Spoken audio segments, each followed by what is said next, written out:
Bonjour. Good morning, distinguished delegates.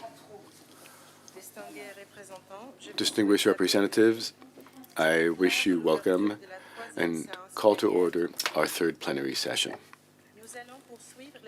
We are going to continue with agenda item 7 on our agenda, the continuation of our general debate. We'll be doing that this morning and this afternoon. In keeping with Rule 50 of the Rules of Procedure of the ASP, the states are invited to issue statements of a maximum length of 5 minutes in order to enable speakers to abide by the speaking time allotted to them. There is a light system that has been placed on the podium. We kindly request that you all strictly adhere to these time limits. This will enable all of the speakers on our list of speakers to take the floor. I would also like to inform delegations that written statements or pre-recorded may be submitted to stand in lieu of live statements delivered here, and those that we've received so far have been put on the website. I would also ask that delegations check the speakers list published on the 2nd of December at 8 a.m. It's available at the conference desk. There are several changes that have been introduced in the speakers list. We are now going to give the floor to the first speaker on our list. It's my honor to give the floor to Her Excellency, Madam Henryska Moniszka, the Vice Minister of Foreign Affairs of Poland. You have the floor, Madam. Merci, Madame. Excellencies, distinguished delegates. Let me start by saying that Poland aligns itself with the statement presented on behalf of the EU and its member states, but we would also wish to add our own national comments. Ladies and gentlemen, allow me to begin by expressing on behalf of Poland our deep appreciation to the judges, prosecutors and the staff of the ICC for their tireless and dedicated work throughout the past year.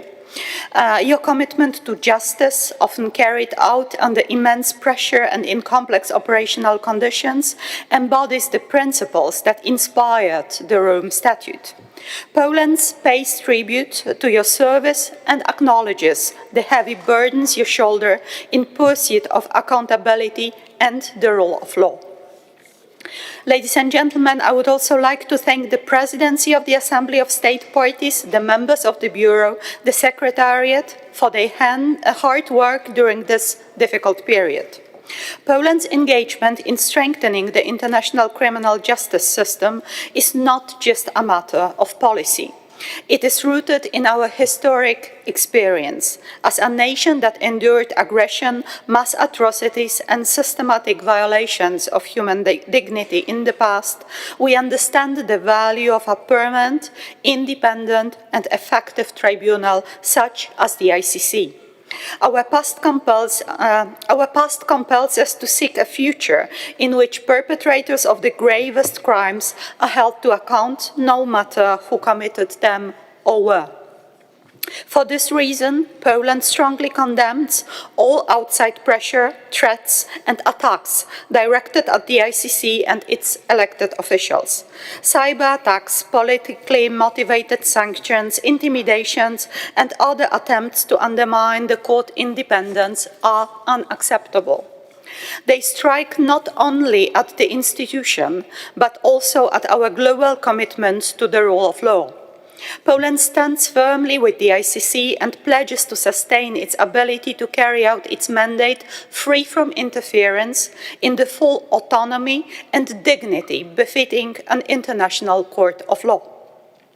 At the same time, Poland is closely following the ongoing examination of alleged sexual harassment and misconduct involving the prosecutor. We expect, and indeed we demand, clarification of the matter and appropriate and proportionate action on the finding of the Office of Internal Oversight Services. Integrity and public trust are fundamental to the court's legitimacy. The Office of the Prosecutor must be above suspicion to continue its essential work. And that work is vast, as we all agree. In Ukraine, Palestine, Bangladesh, Myanmar, Sudan, and in many other countries, the Office of the Prosecutor has assumed enormous responsibilities. Poland especially wishes to highlight investigations aimed at ensuring accountability for crimes committed in Ukraine, a country to whom we, Poland, share a border. The suffering inflicted on the Ukrainian people and the grave crimes documented there underscore the need for a strong and effective ICC. Madam President, clearly the court cannot fulfill its mandate without cooperation.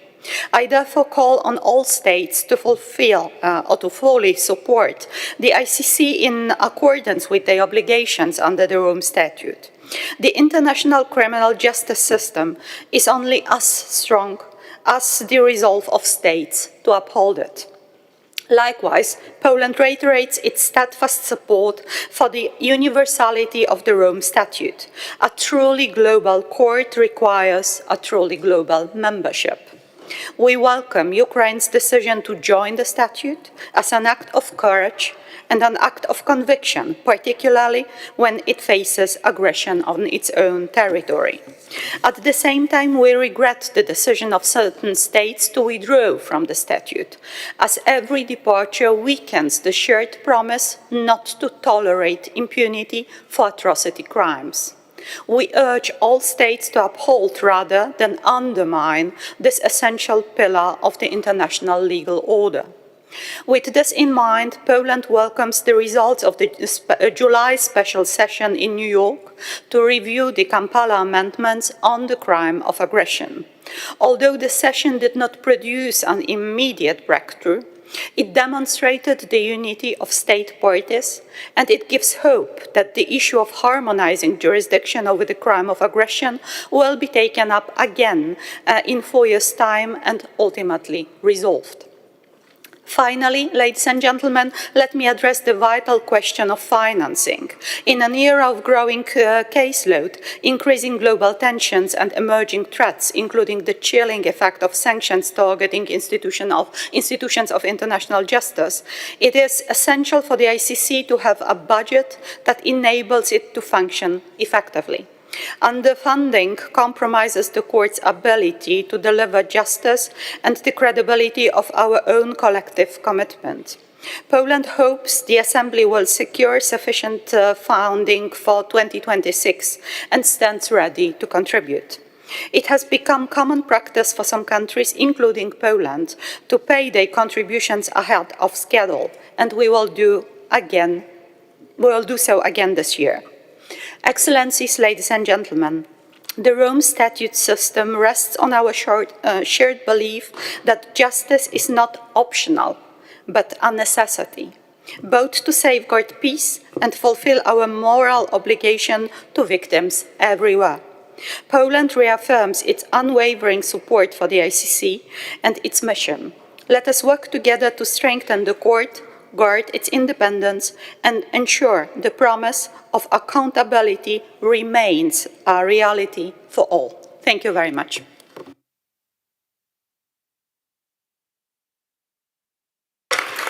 Thank you very much, Madam Deputy Foreign Minister and dear friend.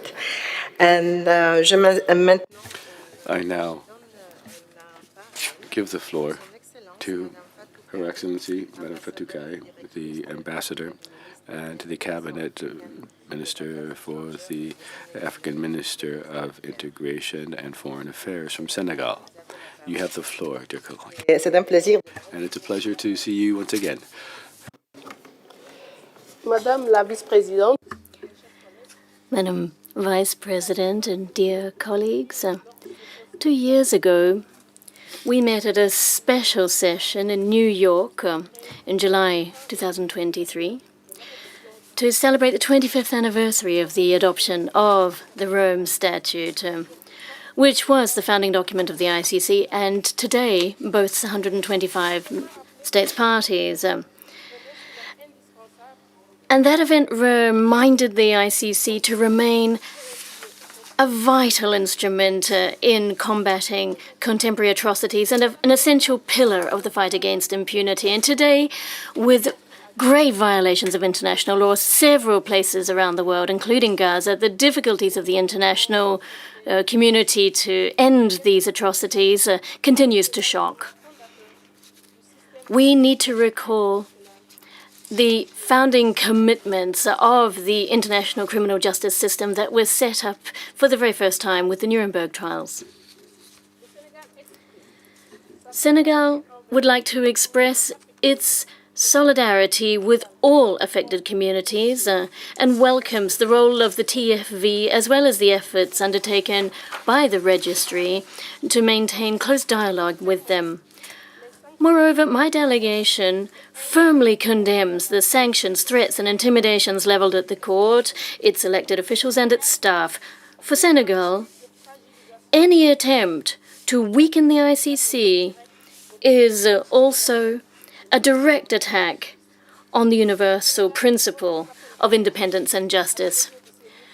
Senegal calls for these measures to be lifted, and that any attack or restriction against the court be ceased so that it can continue its work with independence and integrity, all of its mandate. Senegal, which was the first state to ratify the Rome Statute, reaffirms its deep attachment to the ICC. In these dangerous times, it's this shared attachment to that founding principle that binds us together. It needs to translate into concrete and concerted action so as to strengthen the institution and stand as humanity's bulwark against impunity. And that is why my delegation welcomes the special session that is going to be dedicated this week to enhancing the resilience of the court.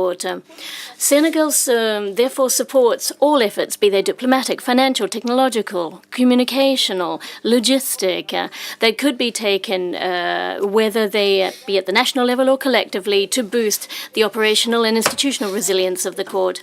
And in this regard, I wanted to focus on three key dimensions for resilience: universality, cooperation, and complementarity. My country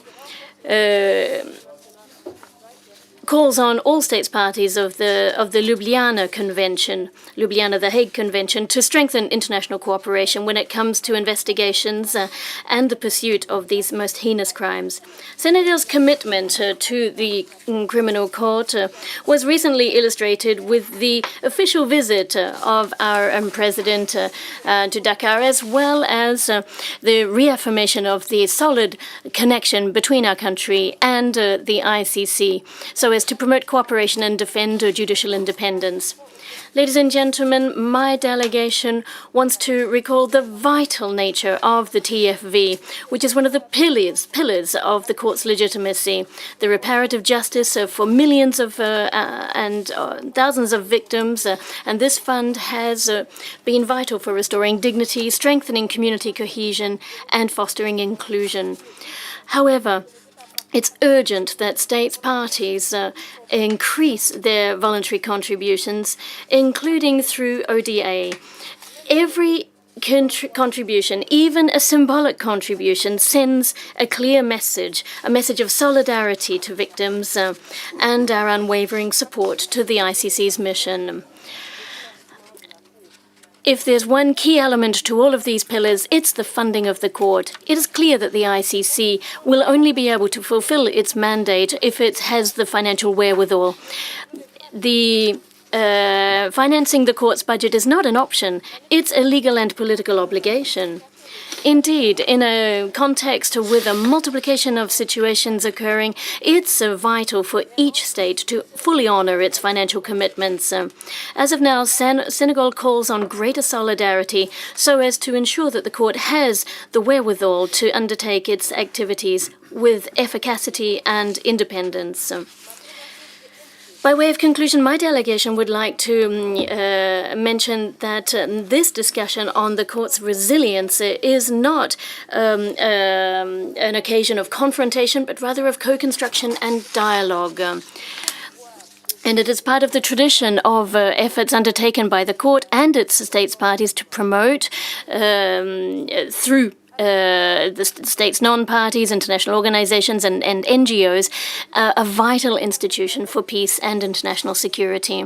We hope that these discussions will be fruitful and strengthen our collective commitment to the court so that it can continue to fight against impunity in a way that is irreversible and global in reach. Thank you very much.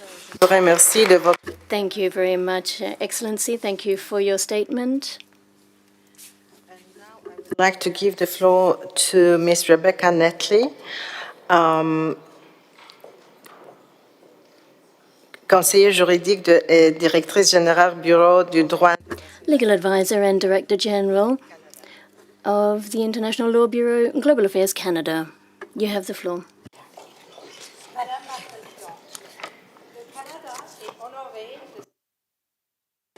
Excuse me, we don't hear you. I think you could push the button.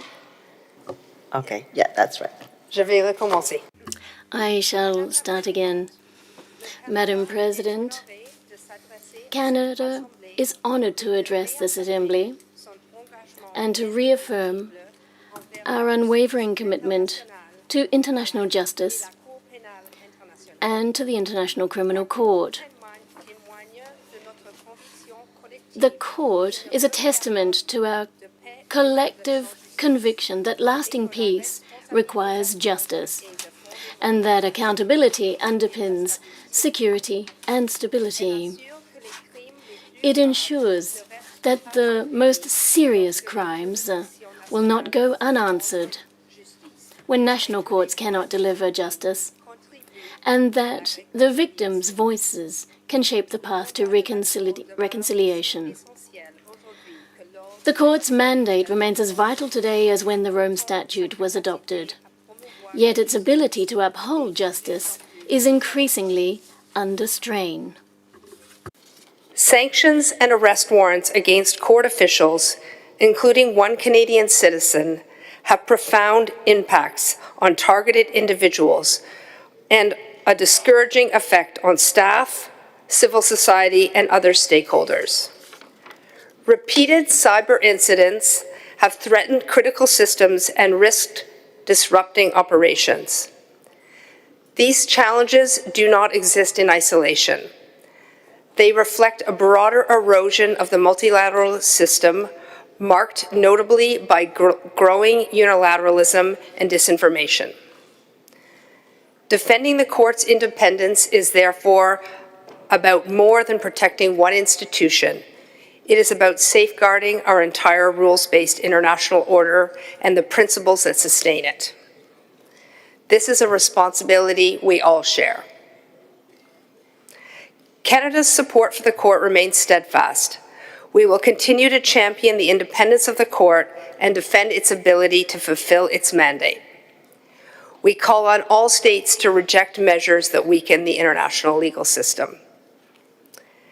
We support ongoing efforts to safeguard the court's operations and are committed to assisting those affected by measures targeting the court whenever possible.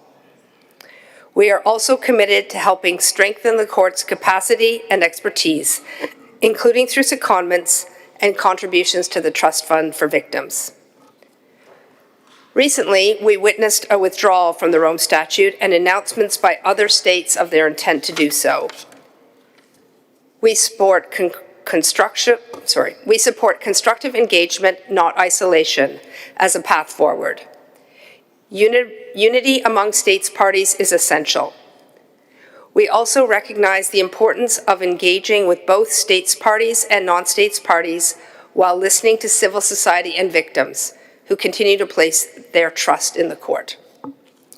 Only by working together can we continue to advance towards universalization of the Rome Statute. Canada reaffirms its strong commitment to this goal and takes this opportunity to congratulate Ukraine as the newest member of the court. As an international court of last resort, the ICC depends on states' cooperation in its investigations and to enforce its decisions. We expect all states parties to adhere to their obligations under the Rome Statute and international law. Madam President, defending the court against internal pressures is not enough. As states parties, we must also strengthen its foundations from within. A resilient court governs itself with integrity and fiscal responsibility, operates efficiently, and fosters a climate or a culture of transparency and inclusivity. Canada commends the court's disciplined approach to its 2026 budget and its adoption of the one court principle, which promotes long-term sustainability and coherence. Looking ahead, we support ongoing efforts to reassess priorities, identify efficiencies, and align resources strategically. We also encourage continued progress on travel expenditures reform. Beyond prudent planning by the court, states must also meet their financial obligations. We welcome overdue reforms to assessing waiver requests under Article 112, Paragraph 8 of the statute, and we continue to urge the full and timely payment of assessed contributions by all states parties. The strength of any institution also lies in its people.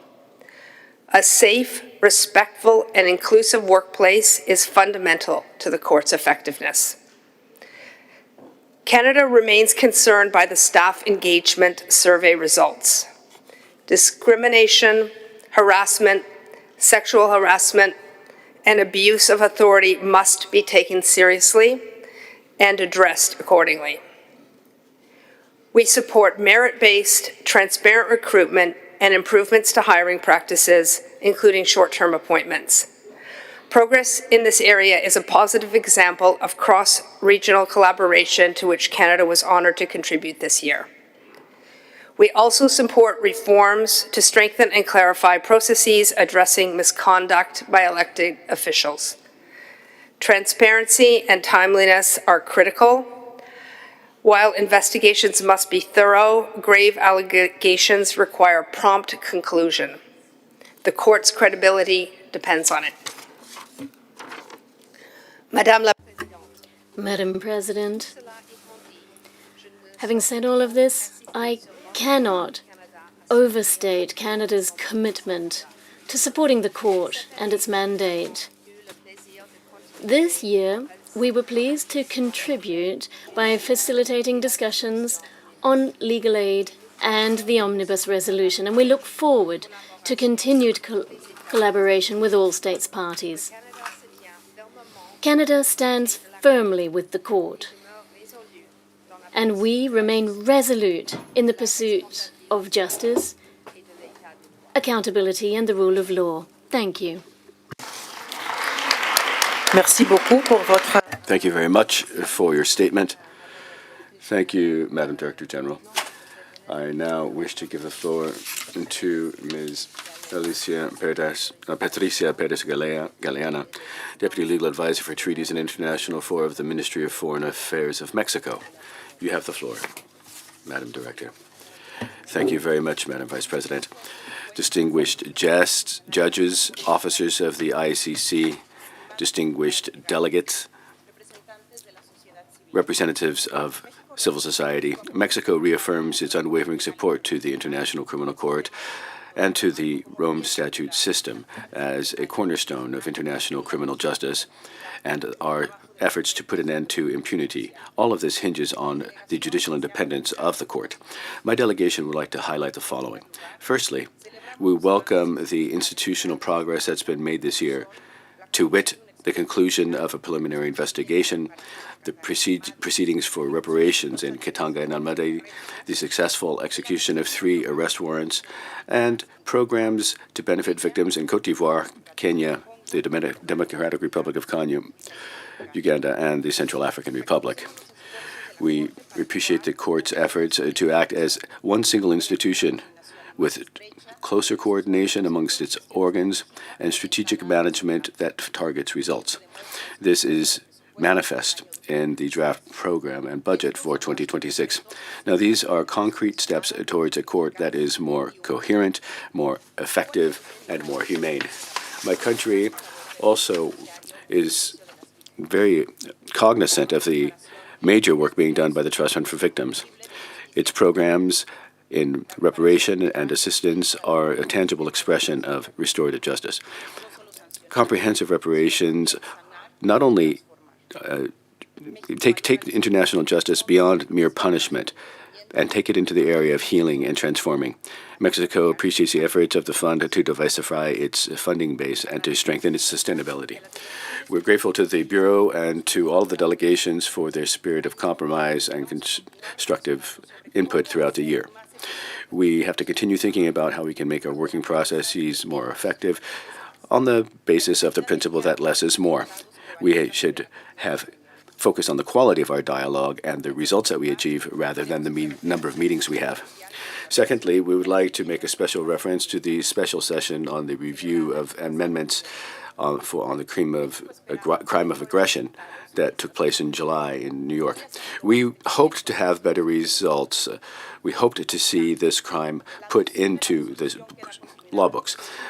But unfortunately, despite the progress, we did adopt a resolution that will make it possible for us to continue doing this under a subgroup that will be focusing on making this aspect of the ICC operational in order to bring to justice those who are guilty of the crime of aggression and so that we can narrow the gap of impunity.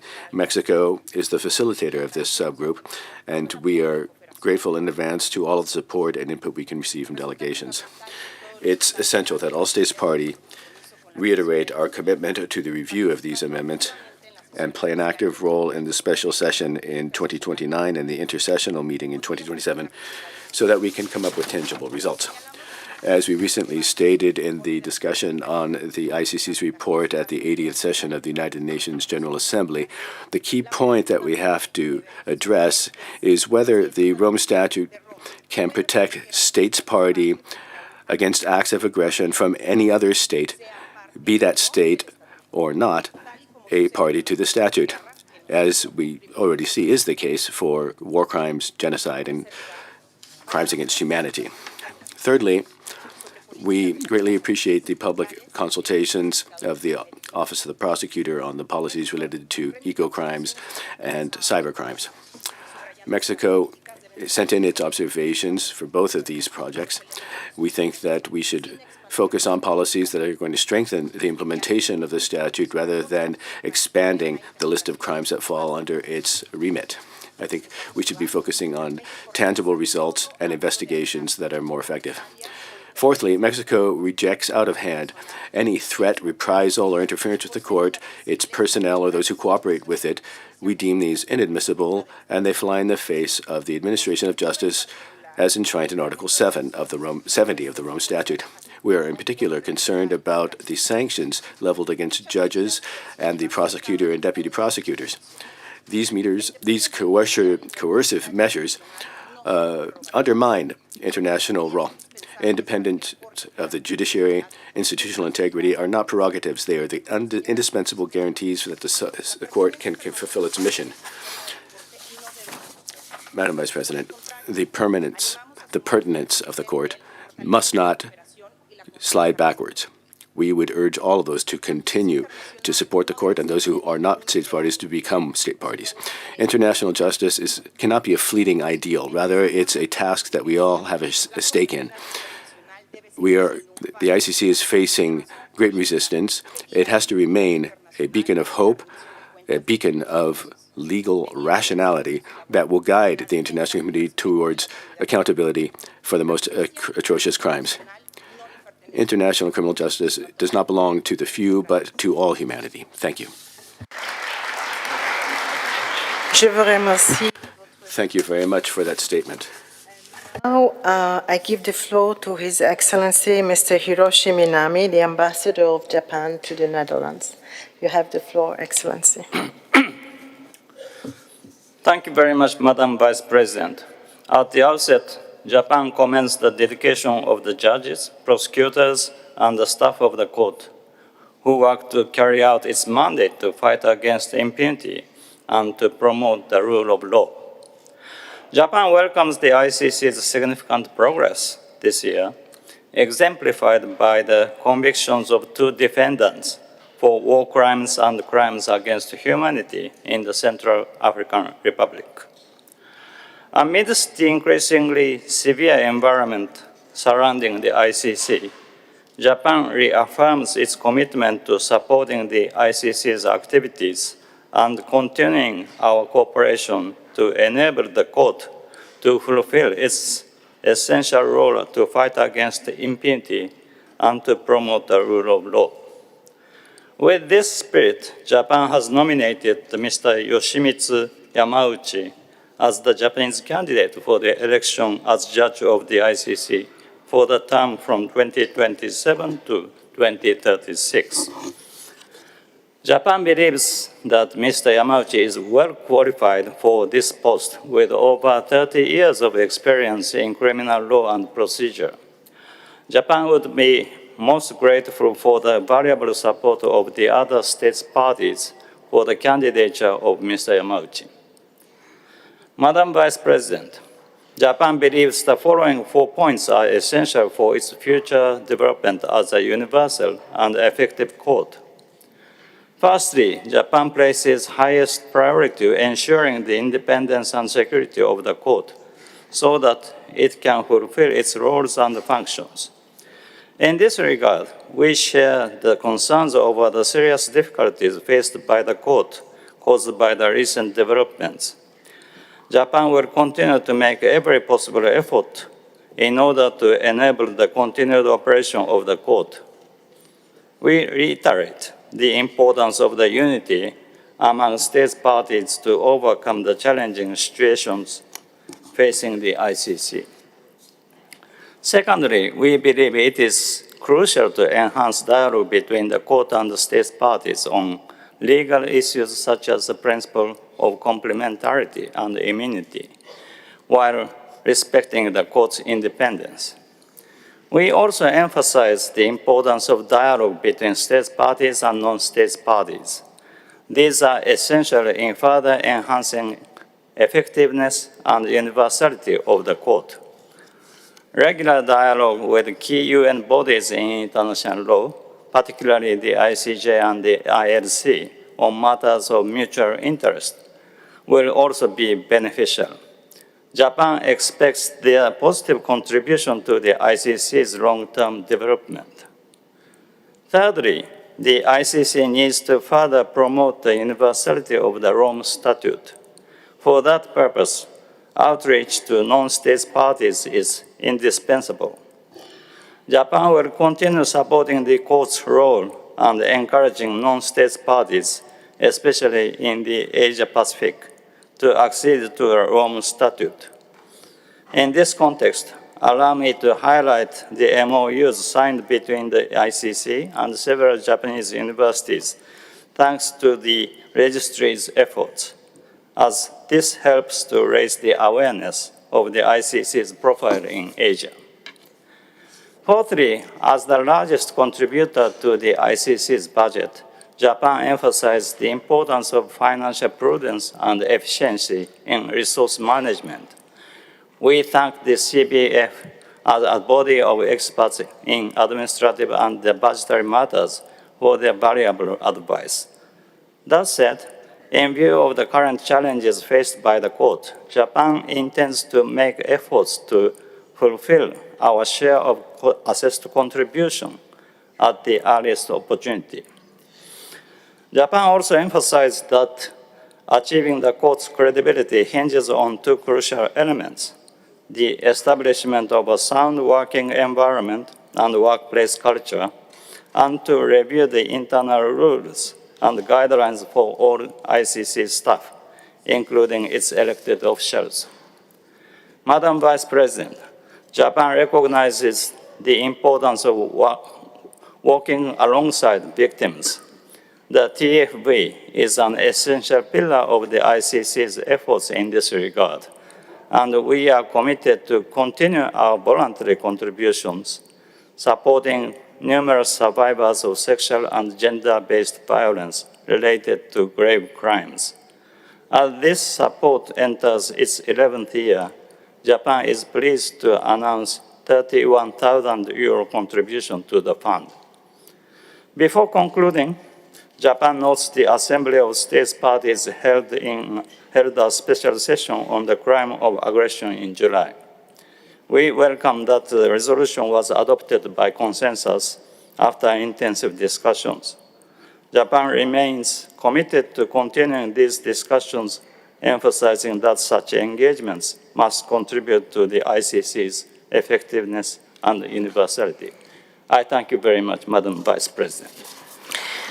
Thank you very much, Excellency. Thank you for your intervention. And now I give the floor to His Excellency Mr. Fernando Simas Magalhães, the Ambassador of Brazil to the Kingdom of the Netherlands. You have the floor, dear colleague. Thank you, Madam President, Excellencies, distinguished delegates. Just over 2 months ago, we marked 25 years since Brazil signed the Rome Statute, which we ratified in June 2002, just before the International Criminal Court officially began its work. Brazil joined the Rome Statute and the ICC because we believe in justice and in international law. Because we recognize the gravity of the crimes the statute addresses and the importance of a legal framework to prevent them and to hold perpetrators accountable. And because we believed and continue to believe that a permanent, multilateral, and independent court will deliver impartial and victim-centered justice. Madam President, let me say with pride that Brazil is part of this endeavor. We renew today our full commitment to the court. Yet, much remains to be done for the court to fully achieve the mission for which it was created. Brazil has constantly affirmed that the ICC must never allow selectivity nor politicization. Heinous crimes must be investigated, regardless of the political profile or alliances of the perpetrators, or the ethnicity, religion, gender, or social status of the victims. No one is above the law. No victim should be denied justice. Any criticism of the court, Madam President, must be constructive and with a view at improving its mandate. There should be no place for threats or attacks against the court, its senior officials, or its staff. Please allow me to remark that Brazil has always been a consistent and active voice in condemning unilateral sanctions imposed outside the framework of international law. We could not have been more clear on expressing our strong repudiation of such a practice. Madam President, I cannot fail to highlight the importance of the ICC providing greater space within its ranks for representatives from Latin America and the Caribbean. Proportionally, the GRULAC is the regional group that has most acceded to the Rome Statute, yet we remain significantly underrepresented in the court. It's always worth also emphasizing that gender balance and geographical representation are principles that must always guide the administrative policies of the court. The Rome Statute currently gathers 125 state parties from all continents with diverse political, economic, and social realities. Brazil regrets that this number may suffer a slight decrease in 2026, and we remain committed to encouraging more countries to join the ICC.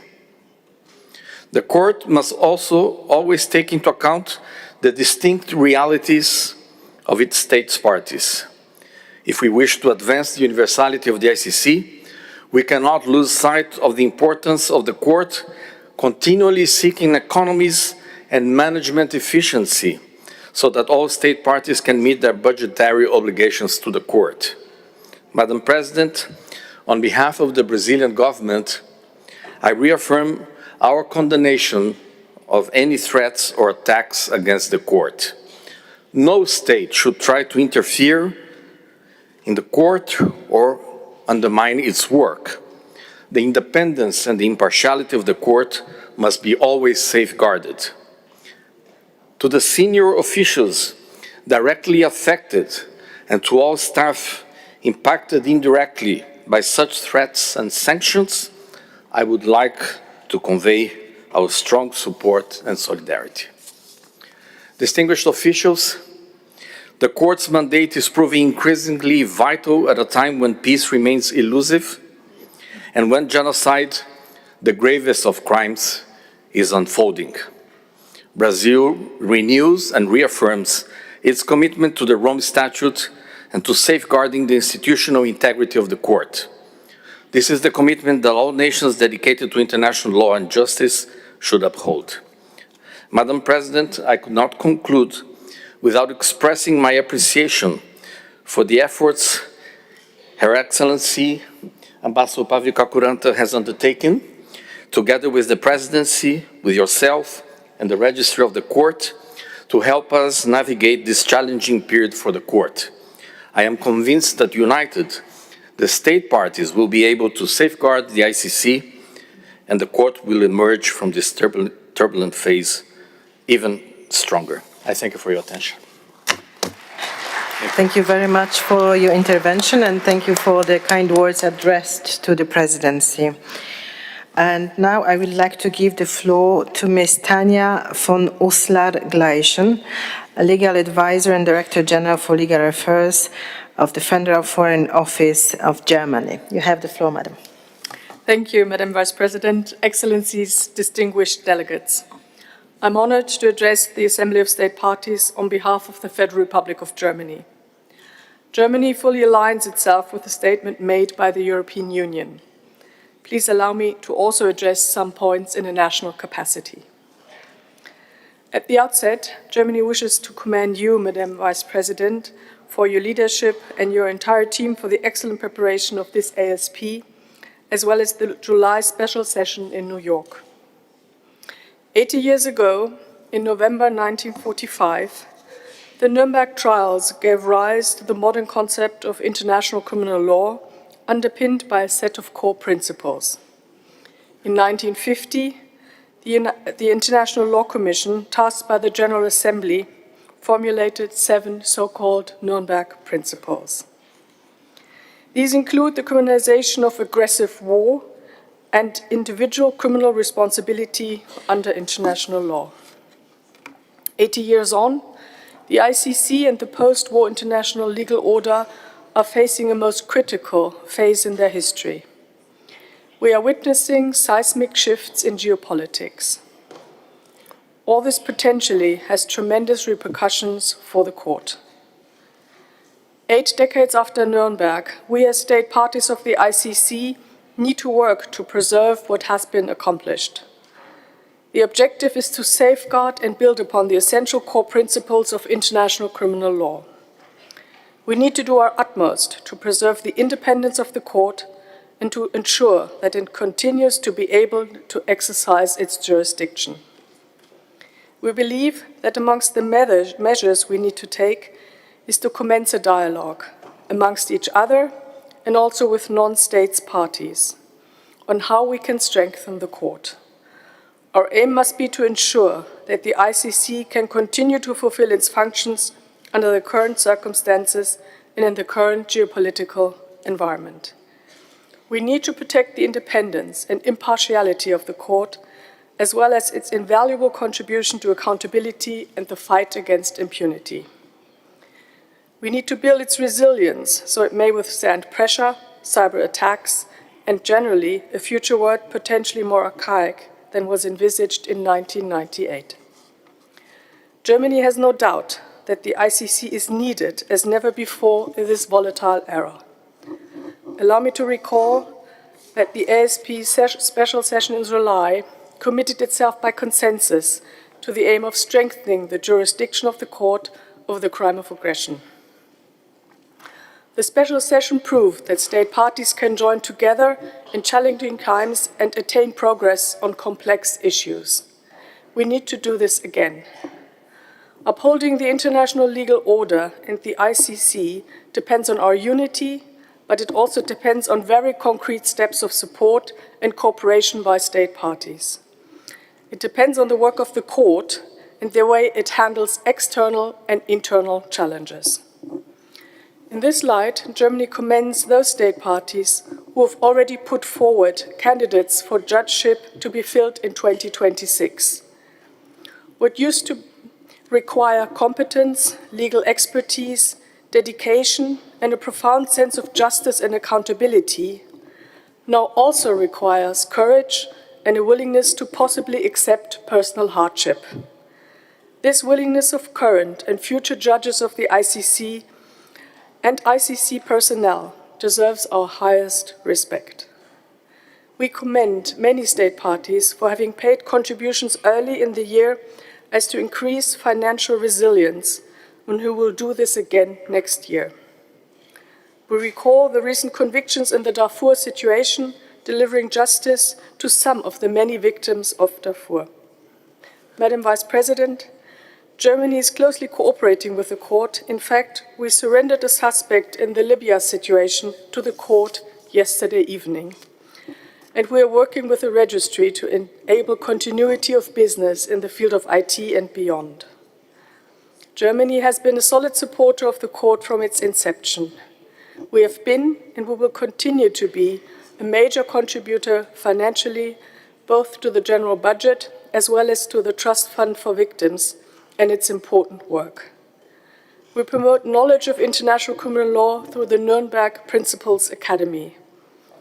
And we particularly support the new process agreed by the special session in New York and now underpinned by the creation of a sub-working group of the Working Group on Amendments to enhance the jurisdiction of the court on the crime of aggression. Let us strengthen this court to ensure it remains a central pillar of the legal order. Thank you very much. Thank you very much for your intervention. And now I would like to give the floor to His Excellency Mr. Jeffrey Courmet, the Ambassador of Malta to the Kingdom of the Netherlands. You have the floor, dear colleague. Excellencies, distinguished delegates, ladies and gentlemen, Malta aligns itself with the statement delivered on behalf of the EU. In addition, I would like to add some remarks in my national capacity. At the outset, allow me to extend words of thank you, Madam President, the Bureau, the Secretariat, as well as all the facilitators who have contributed to make this week's session possible. During the past year, the resilience of the ICC has once again been tested. We have witnessed the imposition of sanctions on the court's elected officials, including the prosecutor, deputy prosecutors, judges, and also on those who cooperate with the court. These measures, taken in direct response to the official discharge of their mandates in full compliance with the Rome Statute, have impacted their ability to function in their everyday lives and have sought to undermine the very foundation of international justice. While the challenges the court is facing continue to mount, reflecting also the growing demands being placed upon it, so too are the deplorable atrocities being committed across the globe. Despite the challenges which it is facing, the ICC has continued to fulfill its mandate without interruption. And in this regard, allow me to express our sincere appreciation to the court officials and personnel for their perseverance. The court's determination and commitment to deliver justice to victims of the most serious crimes remains unwavering, as is our support. Allow me, Madam President, to take this opportunity to renew our commitment and to reaffirm our adherence to the values and principles of the Court. Madam President, Malta stands firmly with the Court. As a dedicated state party, Malta has consistently supported the ICC's mandate and will continue to do so.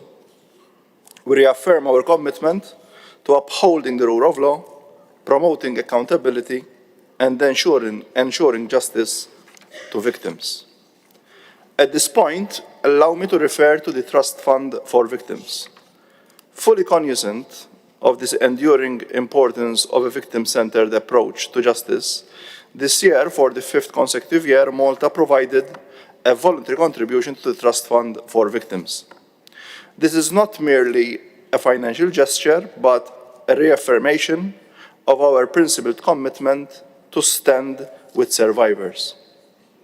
It also demonstrates our support to the Court's efforts to deliver reparative justice and to restore hope and dignity to those who have suffered. Yet, we are aware that the challenges which the Court is facing today required a collective response.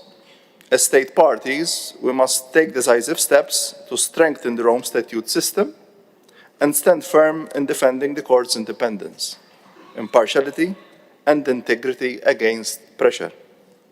Our collective commitment to the principles of the Rome Statute must remain unshaken.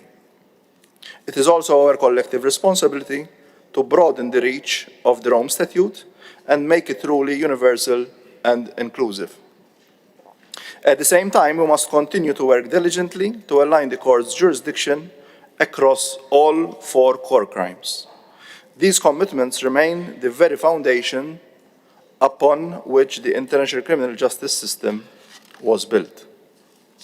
Madam President, we cannot overlook the vital role of civil society, and we should recognize their tireless advocacy and engagement. We are aware that civil society itself is facing growing challenges, from resource constraints to imposition of sanctions. It is our shared responsibility to ensure that their voices continue to be heard and their contributions valued, as they are our indispensable partners in the fight against impunity. Excellencies, colleagues, we know that the challenges before us are great, but so is our determination. The ICC remains an essential pillar of international criminal justice, and it must remain so. As state parties, we must safeguard the Court so that it remains strong, credible, and capable of delivering its mandate, to ensure that justice is delivered to those who need it the most. Thank you.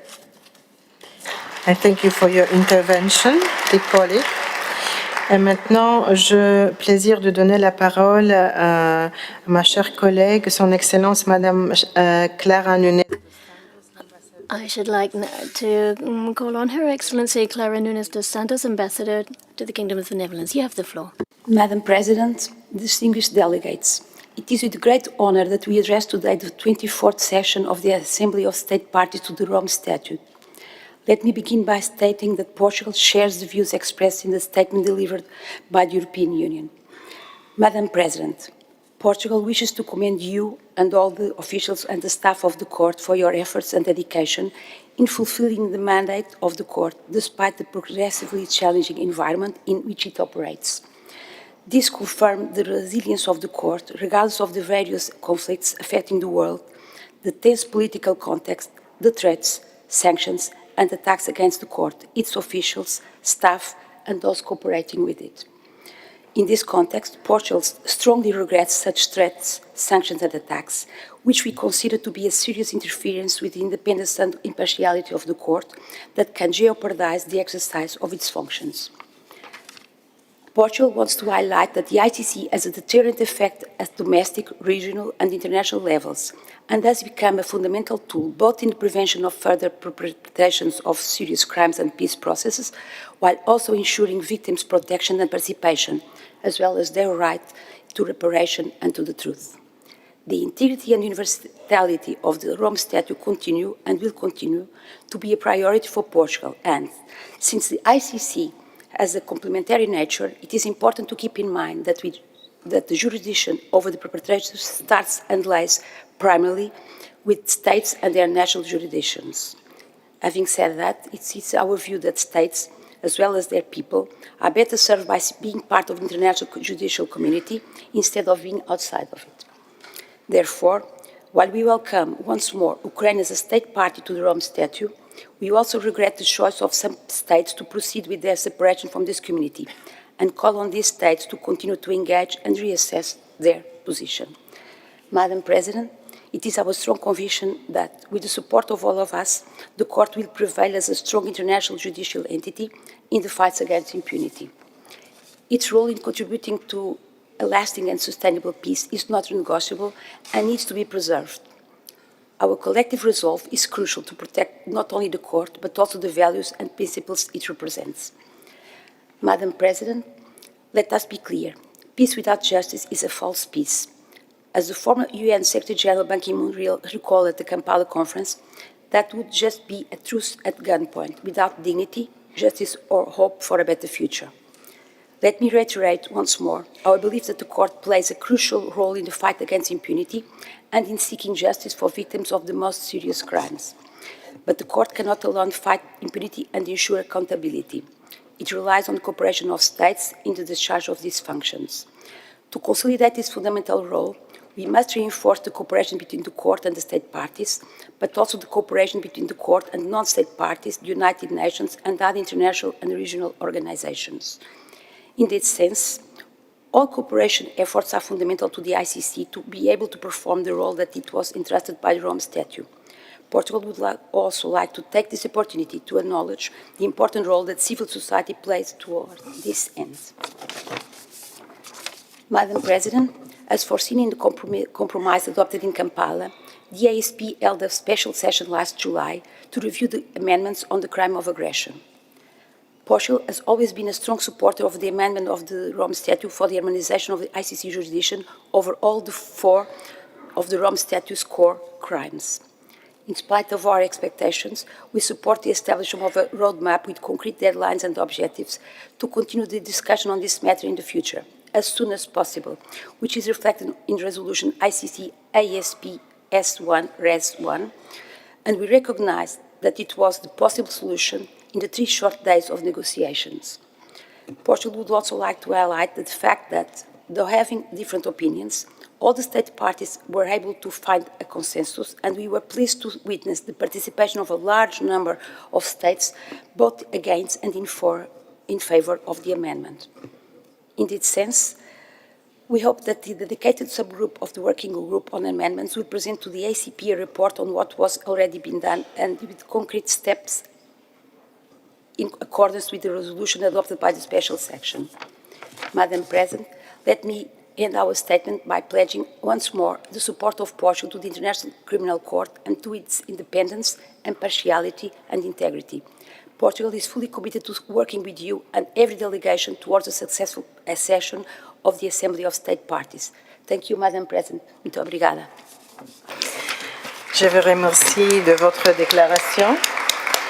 Thank you for your statement, Excellency. The floor to Ms. Kaya Suvanto, Director General of Legal Service at the Ministry of Foreign Affairs of Finland. You have the floor, Madam. Thank you, Madam Vice President. Madam Vice President, Excellencies, Finland aligns itself with a statement delivered by Denmark on behalf of the European Union. Allow me to commend the President of the Court, its elected officials and staff, and the President of the Assembly for their invaluable work and resilience. More than 2 decades ago, the states establishing the ICC affirmed that the most serious crimes of concern to the international community must not go unpunished. Today, as we witness the vast proliferation of armed conflicts around the world, the global fight against impunity is more important than ever. However, while the ICC is delivering on its mandate, it's facing unprecedented attacks, threats and coercive measures. We welcome the focus of this general debate on ways to strengthen the court. Madam Vice President, Finland condemns the sanctions imposed against the elected officials of the court and those cooperating with it. These measures must be retracted. Sanctions not only jeopardize all ongoing investigations, but also increase the risk of impunity for the most serious international crimes, hinder access to justice for victims, and erode the international rule of law. We reiterate our full commitment to support the ICC and to preserve its integrity and call on all states to respect the independence and impartiality of the court. The civil society actors collaborating with the court must be protected.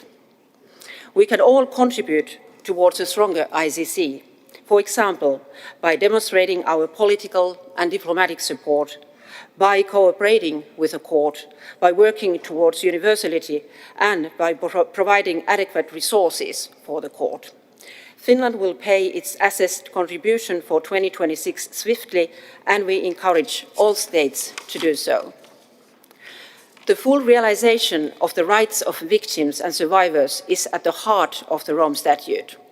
Since 2004, Finland has supported the valuable work of the Trust Fund for Victims with more than 5 million euros. This year, we will provide a contribution of 400,000 euros to assist, among other things, the victims of sexual and gender-based violence in Central African Republic and to launch the landmark reparations program for the victims in the Ongwen case. In addition to ensuring that more victims receive assistance and reparations, voluntary contributions to the Trust Fund strengthen the court. Madam Vice President, we commend the court for its firm commitment to continue its work despite the unprecedented challenges. The recent historical conviction in the Darfur situation, the first in a situation referred to the ICC by the UN Security Council, and reaffirming gender-based prosecution as a crime against humanity, clearly demonstrates the court's dedication. Equally, the court continues its work to deliver justice, for example, in the situation of Ukraine, Afghanistan, Libya, and Myanmar. Finland welcomes the consensus outcome of the special session on the review of the amendments of the crime of aggression, which defines the way forward in strengthening the jurisdiction of the court. We look forward to participating in the work of the new subgroup of the Working Group of Amendments. Madam Vice President, under the Rome Statute, state parties are obliged to cooperate fully with the court and to comply with requests for arrest and surrender. The ICC's ability to fulfill its mandate is dependent on states' cooperation, including in the execution of arrest warrants. We deplore any instances of non-compliance with the obligation to cooperate. The universality of the Rome Statute remains a priority. With nearly two-thirds of all UN member states already parties to the statute, we regret the recent announcement by some state parties to withdraw from the Rome Statute and encourage them to reconsider and to engage with the Assembly. We emphasize the importance of a healthy and inclusive working culture, as well as the court's zero-tolerance policy towards harassment and other misconduct. We stress the importance of addressing and investigating any allegations in a fair and impartial manner. In closing, Finland welcomes further opportunities to discuss concrete measures to strengthen the court. You can always count on Finland's unwavering support. I thank you, Madam Vice President. Thank you very much for your intervention. Now I would like to give the floor to Mr. Karl Leich, the Chief International Legal Advisor at the Minister of Foreign Affairs and Trade of New Zealand. You have the floor. So. Madam Vice President, New Zealand is a strong supporter of the International Criminal Court and its mandate to hold to account those who commit the most serious crimes of concern to the international community. The court has, over more than 2 decades, become an essential element of international peace and security architecture. New Zealand values the work of the court and expresses its appreciation for the dedication of all those who serve the court's important mandate. New Zealand welcomes Ukraine as the 125th state party. At the same time, we note with concern the announcement by certain other states' parties of their intention to withdraw from the court. The cooperation and assistance of all states' parties is essential to the court's work and mandate. The Rome Statute sets out obligations on states' parties to cooperate with the court.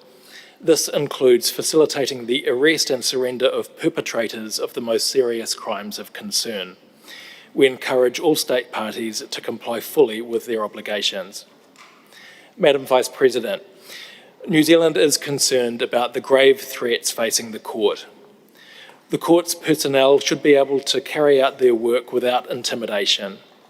Sanctions and other coercive measures that seek to impede the work of the court are regrettable and counterproductive. They risk gravely damaging an institution that was built to ensure that accountability, not impunity, prevails. The Rome Statute provides that the Assembly shall provide management oversight to the Presidency, the Prosecutor, and the Registrar about the administration of the court. We recall the important work of the study group on governance, which invited the court to engage in a structured dialogue with states parties with a view to strengthening the institutional framework of the Rome Statute system. We also recall resolutions of the ASP in which we recognise that enhancing the efficiency and effectiveness of the court is a common interest of both the Assembly and the court. With that in mind, New Zealand underlines the importance of dialogue between the court, states parties and non-states parties. We consider that such dialogue may reduce the prospect of further coercive measures against individuals and the court. We further consider that such dialogue, while fully respecting the judicial and prosecutorial independence of the court, could include the opportunity to discuss even sensitive topics. Those topics might include issues such as complementarity, prioritisation, universality, and possible amendments to the statute. The experience from the recent review conference is that states parties are willing to approach sensitive issues with pragmatism and care. New Zealand remains committed to working alongside others, including non-states parties and civil society, to ensure the court continues to be an effective and durable judicial institution. Madam Vice President, together with many colleagues, New Zealand officials worked hard at this year's special session on the crime of aggression to achieve consensus. We were pleased that participants succeeded in identifying a pathway forward. The session demonstrated that the Assembly of States Parties is capable of working collaboratively to achieve results. Indeed, the Assembly is at its strongest when it works in unison and achieves practical outcomes that achieve broad support. Madam Vice President, New Zealand supports a well-run court. We thank the Registrar and his team for their work to ensure all pillars of the court have the support they need to do their work. We remain focused on ensuring the court is sufficiently resourced to undertake its work. We thank the Committee on Budget and Finance for its guidance in the lead up to this Assembly. New Zealand was also pleased to pay our assessed contribution to the court early. New Zealand strongly supports the Trust Fund for Victims and its important work. For many in situation countries, the Trust Fund is the face and the hands through which individuals see the court and see international justice. New Zealand is pleased to be a long-standing contributor to the fund. Finally, Madam Vice President, without minimising the grave challenges facing the court, we are encouraged by the support already expressed in this debate. New Zealand remains committed to working alongside others in support of the court and the Rome Statute. New Zealand will continue to serve all states parties as a pragmatic and constructive Bureau member for the remainder of our term. Thank you, Madam Vice President. Thank you very much for your intervention. And now I would like to give the floor to His Excellency Mr. Juraj Podhorski, Ambassador of Slovakia to the Netherlands. You have the floor, dear Juraj. Thank you, Madam Vice President. Excellencies, ladies and gentlemen, Slovakia aligns itself with the statement delivered on behalf of the European Union and its member states. I wish to make a few additional remarks in my national capacity. Slovakia reiterates its long-standing firm position, whereby accountability for crimes under international law is a crucial element of the rules-based international order. The International Criminal Court has served as a stronghold of the fight against impunity since its creation, and its fundamental mission in the field of international criminal justice as a permanent accountability mechanism remains undisputed. The court is, however, facing an increasing number of significant challenges. Slovakia is gravely concerned by sanctions against elected officials, the threat of further sanctions, as well as other attacks against the court, all made for the sole reason of independently carrying out its mandate and pursuing the fundamental interests of justice. In this respect, we wish to applaud the tireless work of the Registrar of the Court, Mr. Osvaldo Zavala Aguilar, in response to existing sanctions and threats, as well as to make the institution more resilient. Slovakia stands firmly behind the Court in face of these challenges and reiterates its readiness to support any meaningful measure to enable the Court to carry out its mandate in a safe and secure environment. The ASP, as the governance oversight body, plays a crucial role in strengthening the Rome Statute system. In this regard, we welcome the adoption of the terms of reference for the ad hoc panel, as well as of the related changes to the legal framework. In our view, safe and conducive work environment for staff members is indispensable for the good and effective functioning of the institution. The highest standards of accountability and integrity must be integrated into the day-to-day work of the institution. Slovakia further welcomes the draft resolution on the procedure and criteria for the waiver of the loss of voting rights. We firmly believe that ensuring the predictable and stable financing of the ICC is a key responsibility of state parties.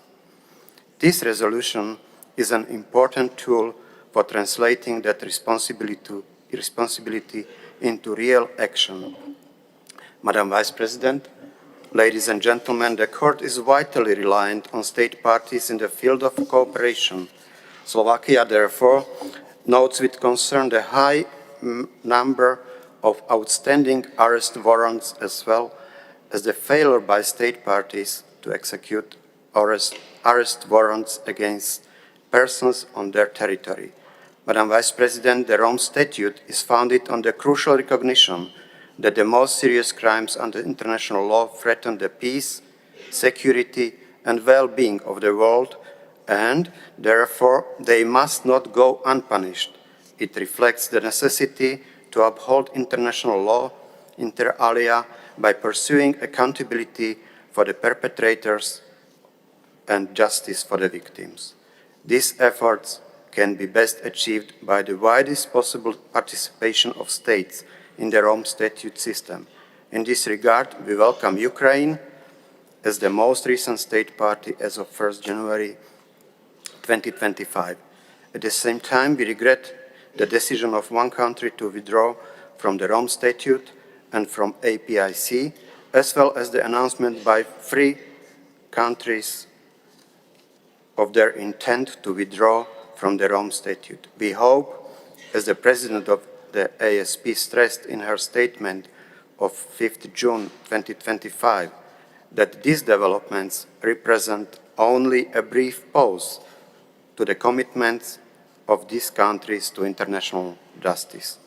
To conclude, Madam Vice President, I wish to recall Slovakia's unwavering support for the Court and assure you of our readiness to work constructively with you and all participants throughout this Assembly session. I thank you for your attention.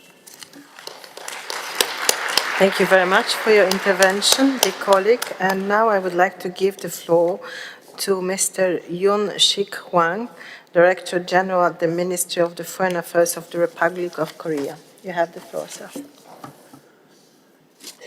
Madam Vice President, Excellencies, distinguished delegates, it is my profound honor to address this Assembly on behalf of the Republic of Korea. I thank President Kalkuranta for his steadfast leadership during these challenging times, and also thank the judges and all personnel of the International Criminal Court for their unwavering dedication to justice. The ICC embodies the international community's efforts to combat impunity. The court has dealt with 33 cases to date, resulting in 13 convictions.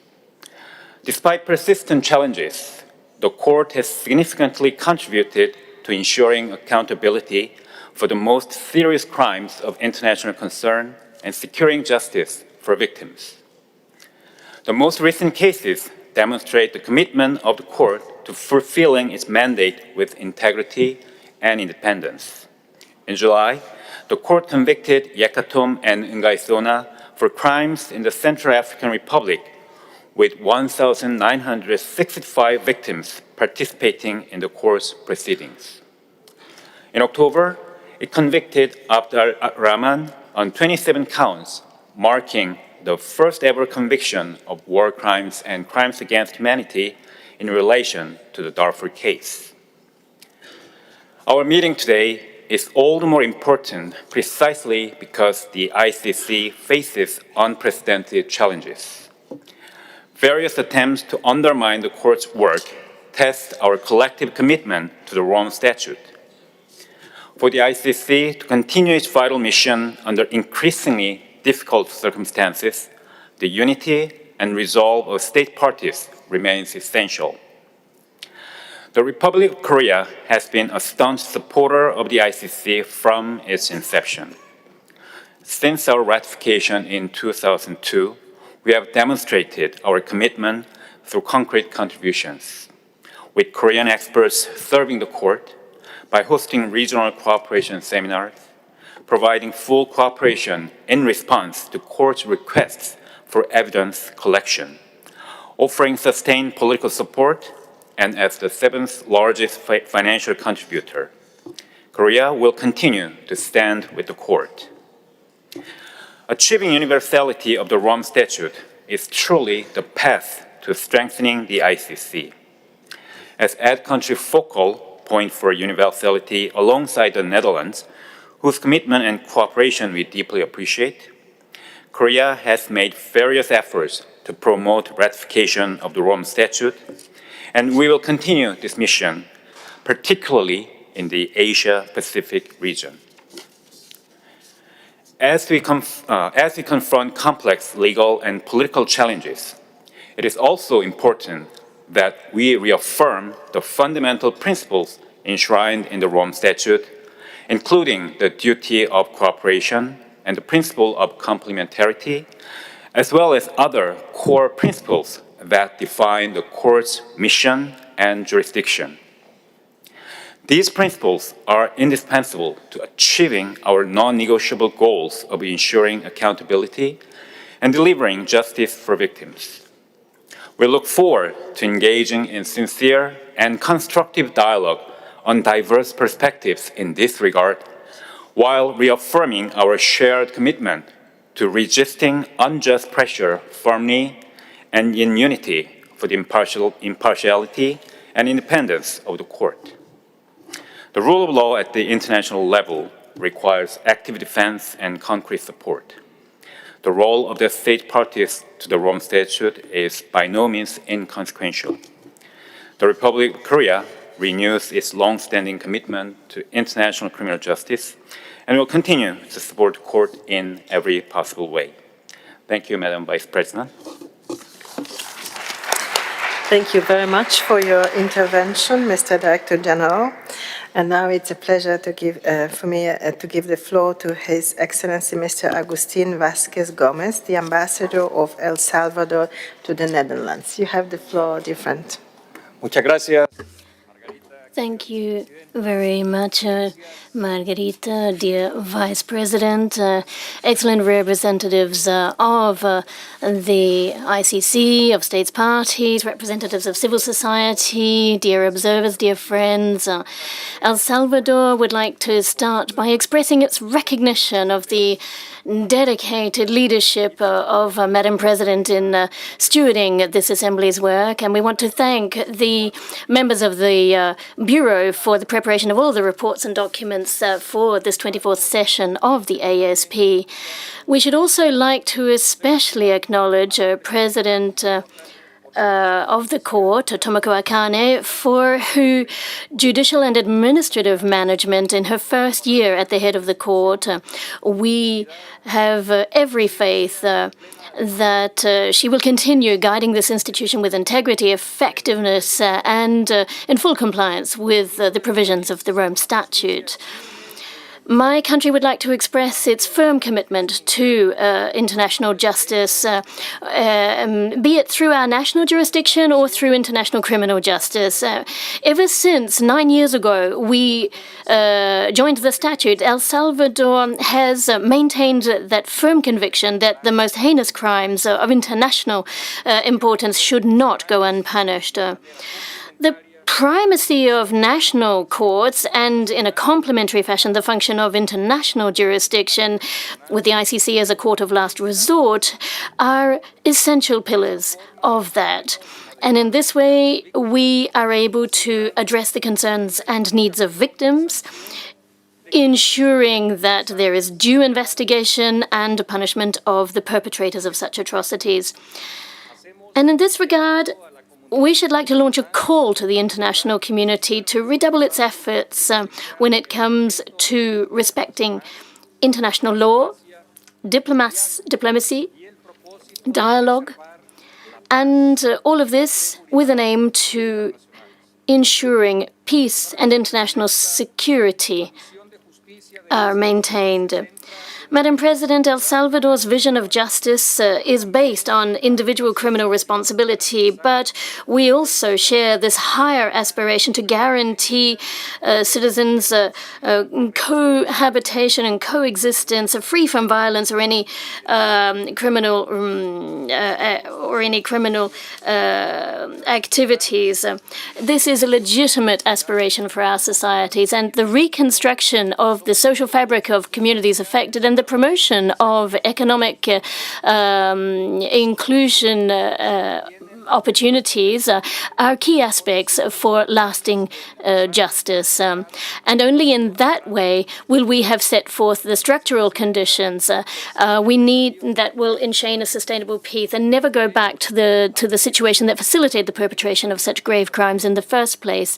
Madam President, the court still has structural challenges, including the aspiration to universality, and the ICC, if we want it to be truly global and fully operational based on complementarity, we need to strengthen its dissuasive effect against atrocity crimes. On budgetary matters, we maintain our commitment to zero nominal growth across all international organizations of which we are a part, and yet we recognize the court's efforts to come up with a budget proposal that reflects responsibility and financial discipline, which are key pillars for the institution's sustainability. And we would like to reiterate our firm commitment to an international system based on rules, cooperation, and the shared search for justice. We shall continue to work constructively so as to achieve these shared objectives of peace, security, and global justice with full respect for states' sovereignty and the mandate that has inspired this assembly. Thank you. Thank you very much for your statement. Thank you very much. And now I would like to give the floor to His Excellency Mr. Greg French, the Ambassador of Australia to the Netherlands. You have the floor, Greg.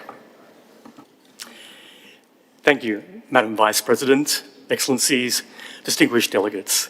I have the honour to speak on behalf of the Government of Australia. Let me start by reaffirming Australia's steadfast support for the International Criminal Court. Australia is determined to ensure accountability for crimes that threaten international peace and security, to deliver justice for victims, to end impunity and guard against future atrocities.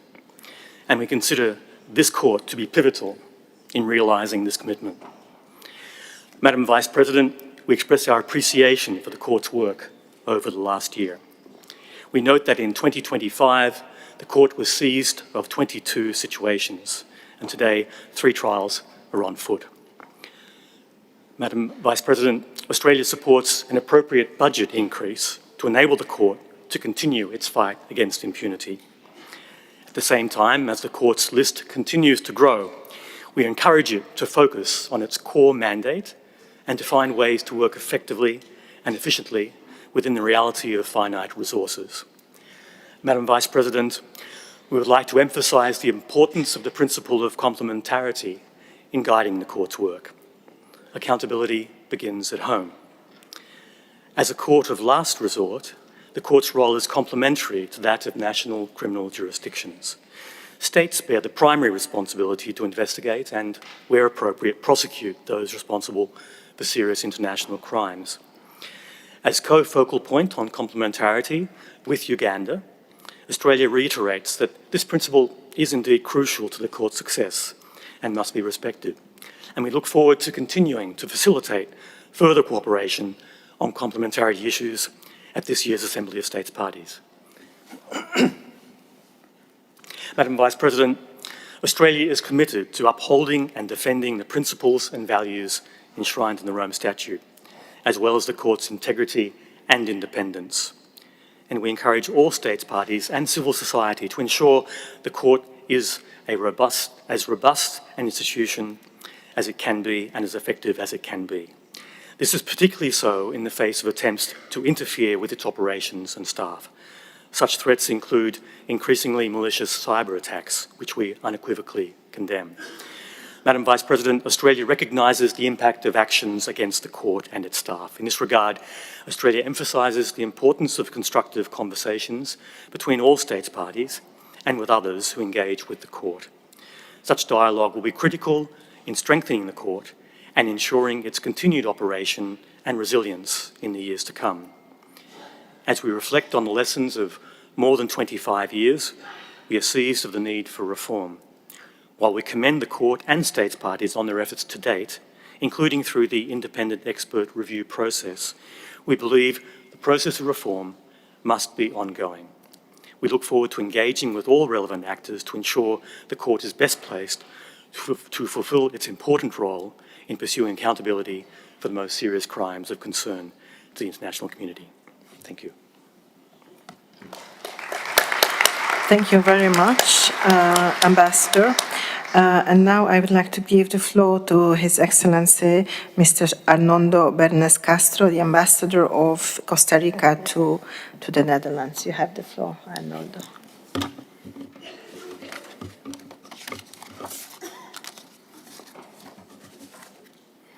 Señora Vicepresidenta.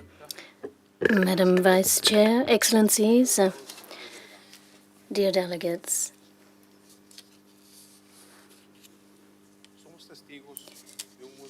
we are witnessing a world undergoing great change, a world which, to our chagrin, is starting to head in a direction that is very, very different to which we to which we aspired when we signed the Rome Statute, now a quarter of a century ago. We are surprised at the relentless onslaught against international criminal justice, which is quite simply unacceptable. And against this backdrop, we need to have the following in mind. It is our capacity for response and anticipation of each and every one of us as states parties to the Rome Statute that will determine, largely, whether or not everything that has been built over these years will become diluted, slipping away in these turbulent waters. The current context is testing, in ways seldom ever witnessed before, our degree of commitment to international law and to the rule of law. And these are the times in which we need the court more than ever, and in which the court needs us more than ever. Because while it is true that the presidency, the prosecution, the registry, and the staff of the institution have undertaken with such bravery, creativity, and vision the enormous challenge of our times, including suffering arrest warrants and sanctions on some elected officials with sophisticated cyber attacks, it's the states parties that need to stand up and be counted with more determination than ever in this shared mission, that is to continue ensuring humanity has effective mechanisms for preventing impunity for the most heinous crimes and to restore justice to victims, who should always be at the center of our work. As we're celebrating our highest number of ratifications, 125 states parties committed to international criminal justice, we cannot fail to acknowledge the announcements to withdraw from the Rome Statute. And this contrast reveals a really complex situation, that on the one hand, we've got this shared aspiration to strengthen the universality of the system, and on the other hand, these decisions which could undermine its ability to offer justice to victims for the most heinous crimes. And that is why Costa Rica respectfully but energetically calls for those states parties considering withdrawing to reconsider. Weakening the ICC is a luxury we cannot afford.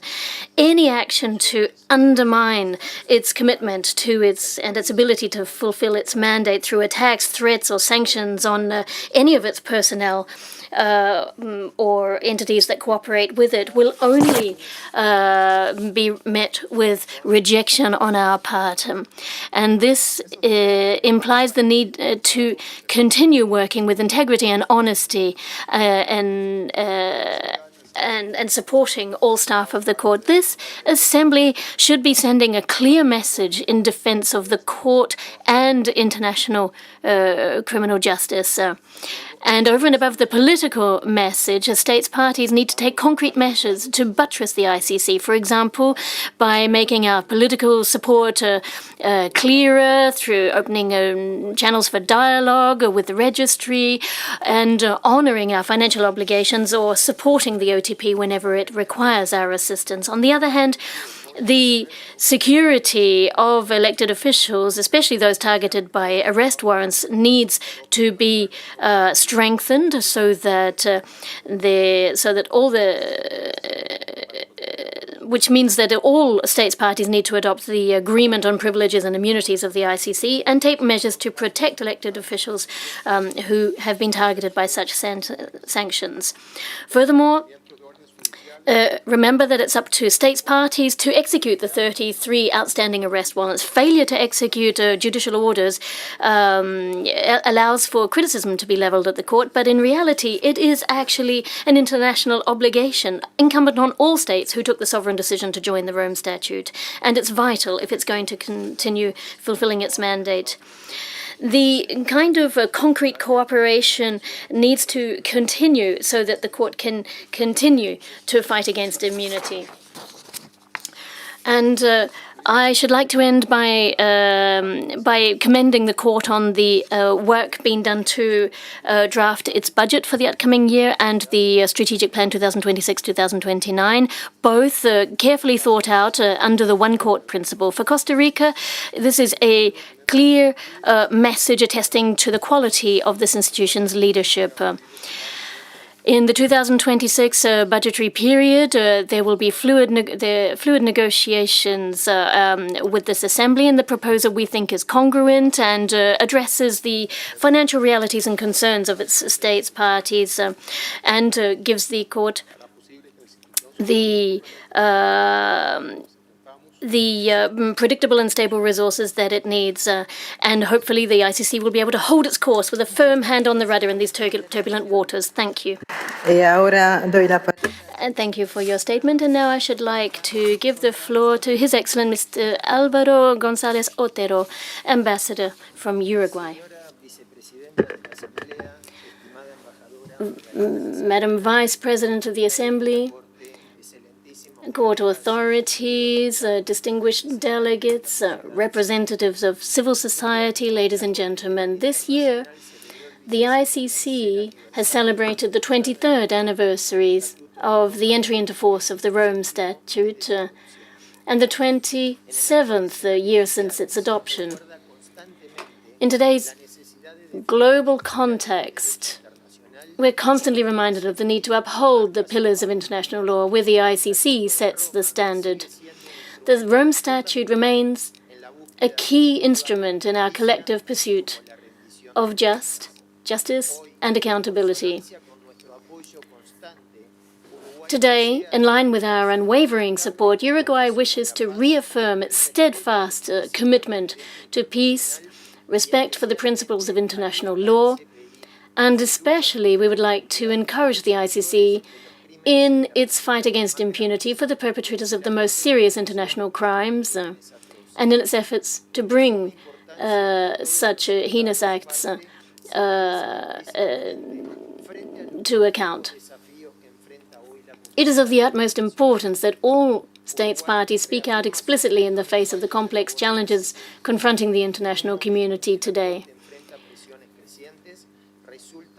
Uruguay reiterates its full support for the ICC's work. At a time when the court is facing growing pressures, it's more urgent than ever that we defend its mandate to investigate and prosecute those responsible for heinous crimes when national systems fail to do so, and all of this in application of the principle of complementarity. By strengthening the court, we're not only protecting victims of genocide, war crimes, and crimes against humanity, we're also reaffirming the principle that no one is above the law. This sends a clear message that international law remains in force, especially in the current time when multilateralism is being challenged. My delegation advocates for full cooperation by states, protection of the judges and prosecutors, and the commitment of the entire international community so that the highest international criminal court can fulfill its mandate free from political interference or threats. In Uruguay's case, we have the pioneering law on cooperation with the ICC, which is Law 18026, which is comprehensive as it incorporates international legal obligations and establishes mechanisms for cooperation between our authorities and the organs of the court. It furthermore creates a participatory national process for the nomination of candidates for judge or prosecutor, and this strengthens the ICC's position globally and legitimizes its role nationally, progressively integrating multilateral institutions. Similarly, our country has reaffirmed its strong commitment to the court through the donation of a significant sculptural work by Uruguayan artist Roberto Vivo entitled Totem of the Human Tribe. We celebrate that this piece has been enthusiastically received by the institution, and we trust that we'll be able to officially inaugurate it in the near future. We see it as a symbol of the universal values that we share. This artistic piece embodies the genesis of the fundamental values that inspire the mandate of the ICC, such as peace, justice, and the protection of human rights, and seeks to contribute symbolically to the strengthening of its universal mission. The centrality of victims is a key element of the Rome Statute, and their participation in the various proceedings, as well as their right to reparations, must be ensured. Uruguay appreciates the capacity and versatility of the ICC and its officials to adapt to the changing world around us. We support the need and urgency for all states parties to actively participate in defending the positive role of the court, especially in the face of possible future challenges that the coming year may bring. Our country, like many states parties, trusts that effective solutions will be found to the challenges that are currently affecting the institution, be they internal or external functions. At the same time, we urge the OTP to redouble its efforts to achieve substantive progress in all proceedings so that the court can put into practice its objective of being a beacon of justice and equality, acting as a firm warning light to those planning to commit crimes under the Rome Statute. And in this regard, we emphasize that one of the court's greatest strengths lies in its ability to represent all regions around the world, offering diversity that enriches its work, and in particular, from the GRULAC, the Latin American and Caribbean group, we affirm the need for more special advisors, convinced that such representativeness will significantly strengthen the office of the prosecutor.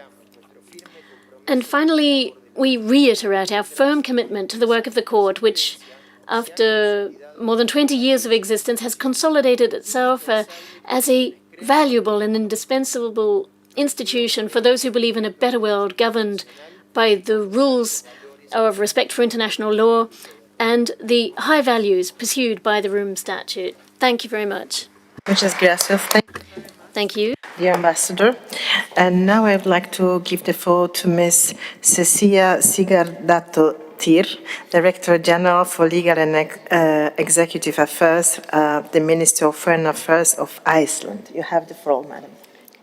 Madam Vice President, Excellencies, distinguished delegates, it is an honor to address this Assembly today on behalf of the Government of Iceland. This year marks 25 years since Iceland became the 10th state to ratify the Rome Statute, thus playing its part during the final push of the decades-long effort of establishing a permanent international criminal court. Since it commenced operations, the ICC has opened avenues for access to justice for hundreds of thousands of victims of atrocity crimes across the world. In this short time, it has cemented itself as a pillar of the international justice system and as a vanguard of restorative justice. It has become indispensable to upholding the pledge to never again let the most serious crimes be perpetrated with impunity. 25 years on from ratification, Iceland remains unwavering in its commitment to the court and to upholding its integrity, independence, and impartiality.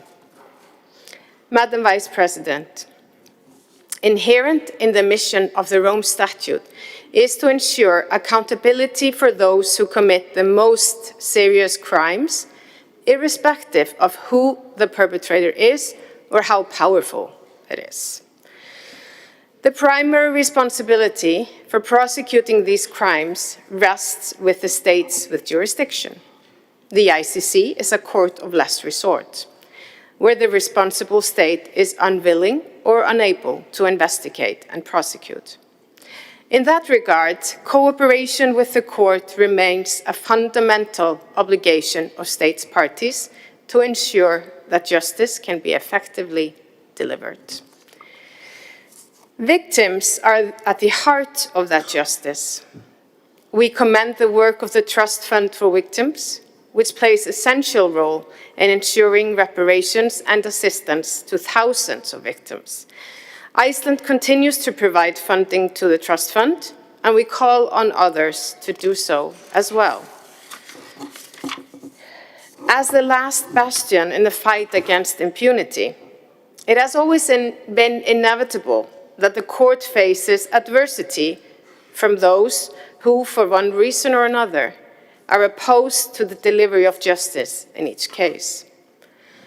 However, the scale and gravity of the attacks, threats, and pressure levied against the court in the past year has been unprecedented.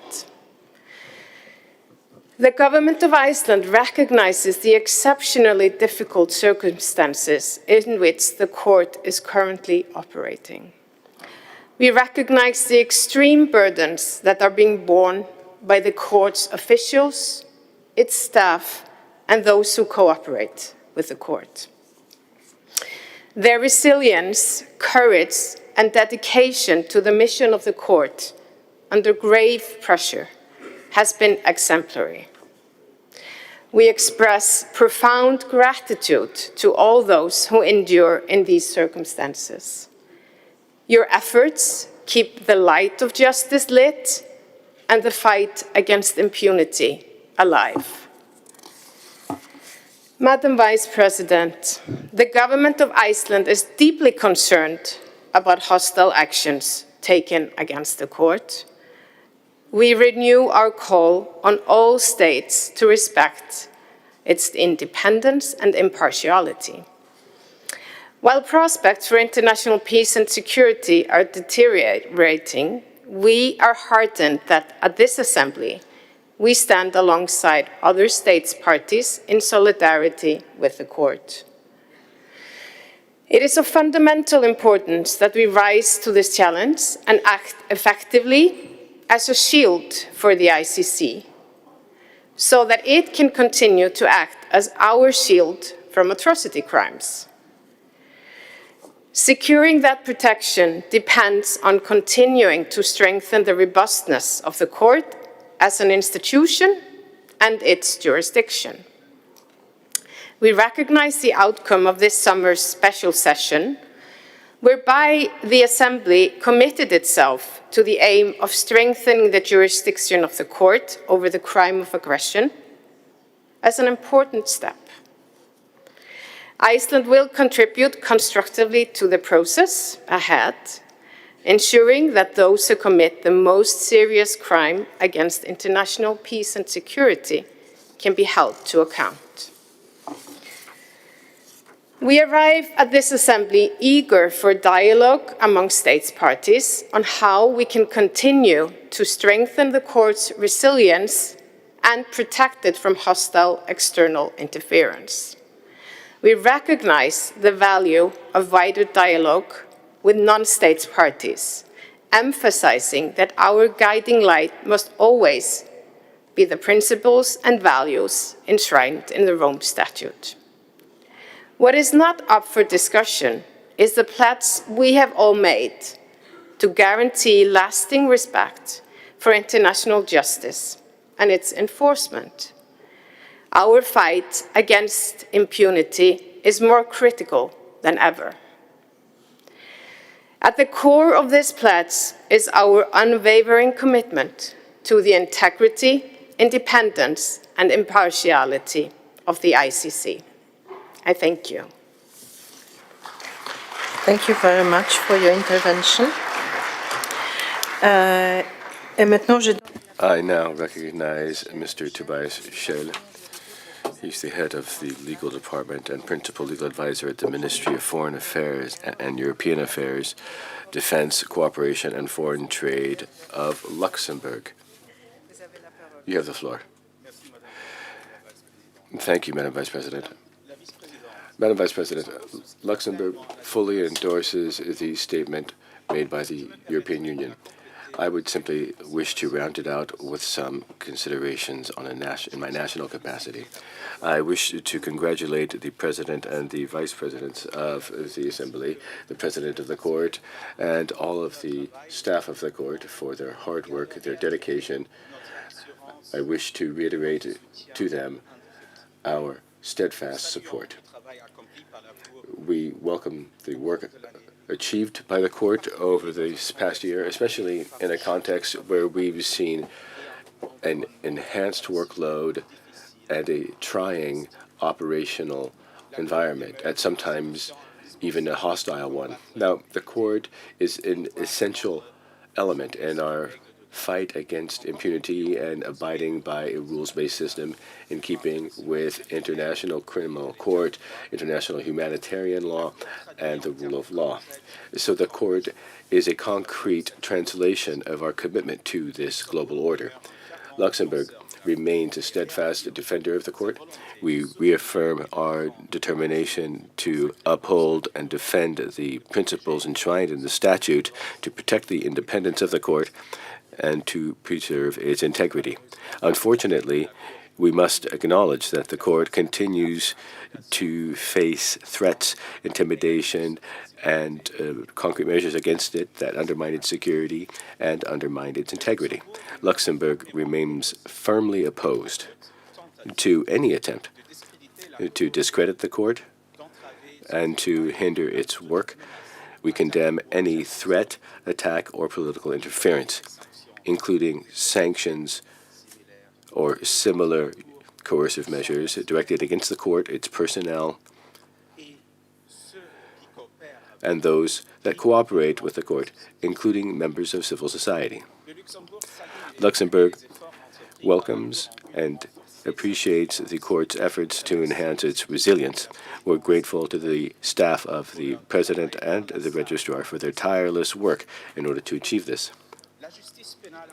International criminal justice plays a crucial role to guarantee that all perpetrators of the most serious crimes will be held to account and to deliver justice to the victims who really should be at the center of everything that we do. And with this in mind, that Luxembourg is a constant and continuous contributor to the Fund for Witness Relocation. The trust fund for victims is also a concrete manifestation of restorative justice and the sanctions that fall to those who are guilty of the most serious crimes. Now, this is something that still requires significant financial contributions to be sustainable. Luxembourg calls on all of those who can to make their contributions to the organization and to these funds. And we also appreciate the fact that the Secretariat has put together a budget for the court that really is in line with its activities and duties.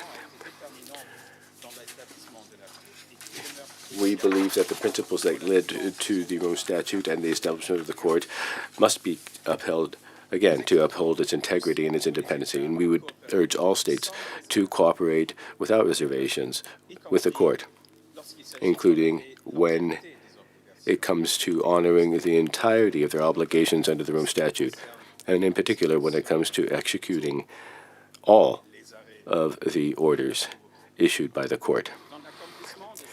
In fulfilling its mission, the court depends on cooperation of states to ensure that all perpetrators of the most serious crimes are brought to account.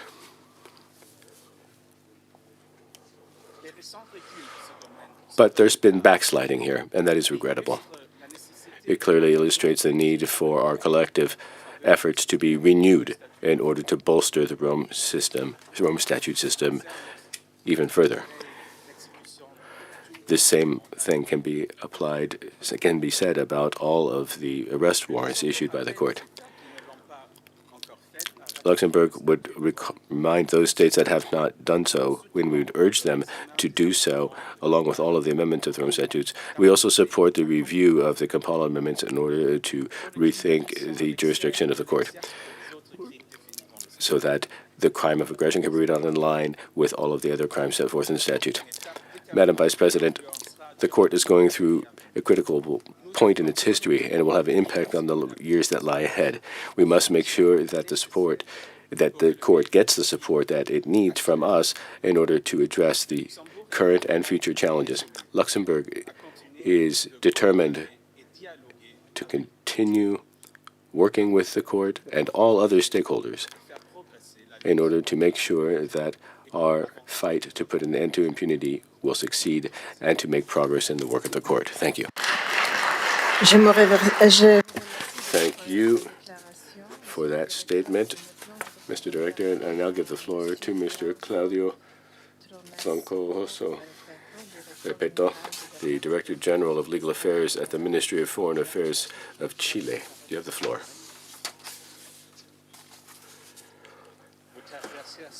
Thank you, Madam Vice President, members of the Bureau, distinguished representatives, distinguished delegates.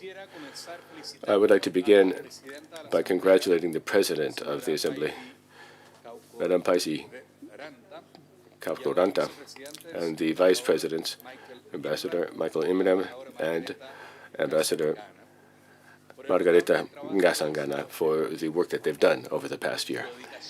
They've shown great dedication, and it's been essential in making progress towards our shared objectives. Our thanks also go out to the Bureau's initiative to have this thematic debate so that we could focus on concrete measures that we might adopt amongst the states parties in order to strengthen the International Criminal Court.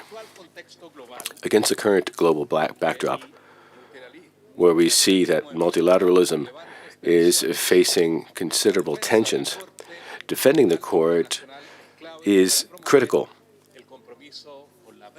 in order to remain firmly committed to truth, justice, and human dignity. Madam Vice President, my delegation reaffirms its strict adherence to the principles that underpin international law, the Rome Statute, and the mission of the court as a cornerstone of international criminal justice. This is something that has informed Chile's policies in a variety of areas. It's also been reflected in our ongoing cooperation with the court. We were honored to welcome an official visit of some of the elected officials of the court at the beginning of this year. Here, we rotundly reject any measure, any sanction that seeks to undermine the judicial independence or the work of the court or the safety and security of the staff of the court or its elected officials. The repeated attempts to interfere with the work of the court through unilateral sanctions or cyber attacks are absolutely unacceptable. So, faced with these challenges, states parties have a responsibility, all of us, to stand united and reaffirm the independence of the court. Madam Vice President, when it comes to concrete steps in order to strengthen the court, my delegation believes that we should be focusing on the following areas. Firstly, we need to enhance our political support for the court and do everything that we can to support the court in all multilateral fora. And here, Chile will continue to be an active advocate of the legitimacy and the universality of the Rome Statute. Secondly, we, states parties, must consolidate our cooperation with the court, and in particular when it comes to the timely response to arrest warrants, protection of witnesses, and facilitating information. So here we would urge states parties to seek to perfect cooperation agreements with the court. We would also urge the states parties to ratify the amendments to the Rome Statute, in particular Article 8, especially those considerations related to the crime of aggression. This would further define the jurisdiction of the court and make it possible for us to fully abide by the principles enshrined in the statute. We also invite those states that have not done so yet to subscribe to the ICC's agreement on rights and privileges. Is something that is indispensable to ensure the legal security of all those that work with the court or for the court. So far, only 8 states parties have signed on to this. It's a very regrettably small proportion of the 125 states party to the statutes. By doing this, this is a concrete step towards institutional strengthening. And then fourthly, we would invite you all to actively participate in the sub-working group on the crime of aggression. In keeping with the terms of reference established for this group last July, so that we can continue with our consultations on this. And lastly, we must do everything that we can promote people paying their assessed contributions on time. We support the structured dialogue on the budget and hope that we can adopt it by consensus. We have been facilitating this process, and we continue to welcome the spirit of transparency and cooperation that has prevailed there. We also would like to pay tribute to the work of the Trust Fund for Victims. Its work gives concrete reality to reparations and delivering justice to victims. We made a special contribution to victims of sex crimes, and in particular women and children. This is something that we've done on an annual basis since 2019, and we invite others to make voluntary contributions to this fund. It's a fundamental pillar of restorative justice and trust building. I shall now conclude, Madam Vice President. The resilience that the court has shown faced with these challenges that I've mentioned shows just how solid international law and justice are and how committed those who work for justice are. Their work reminds us that international justice is a shared achievement.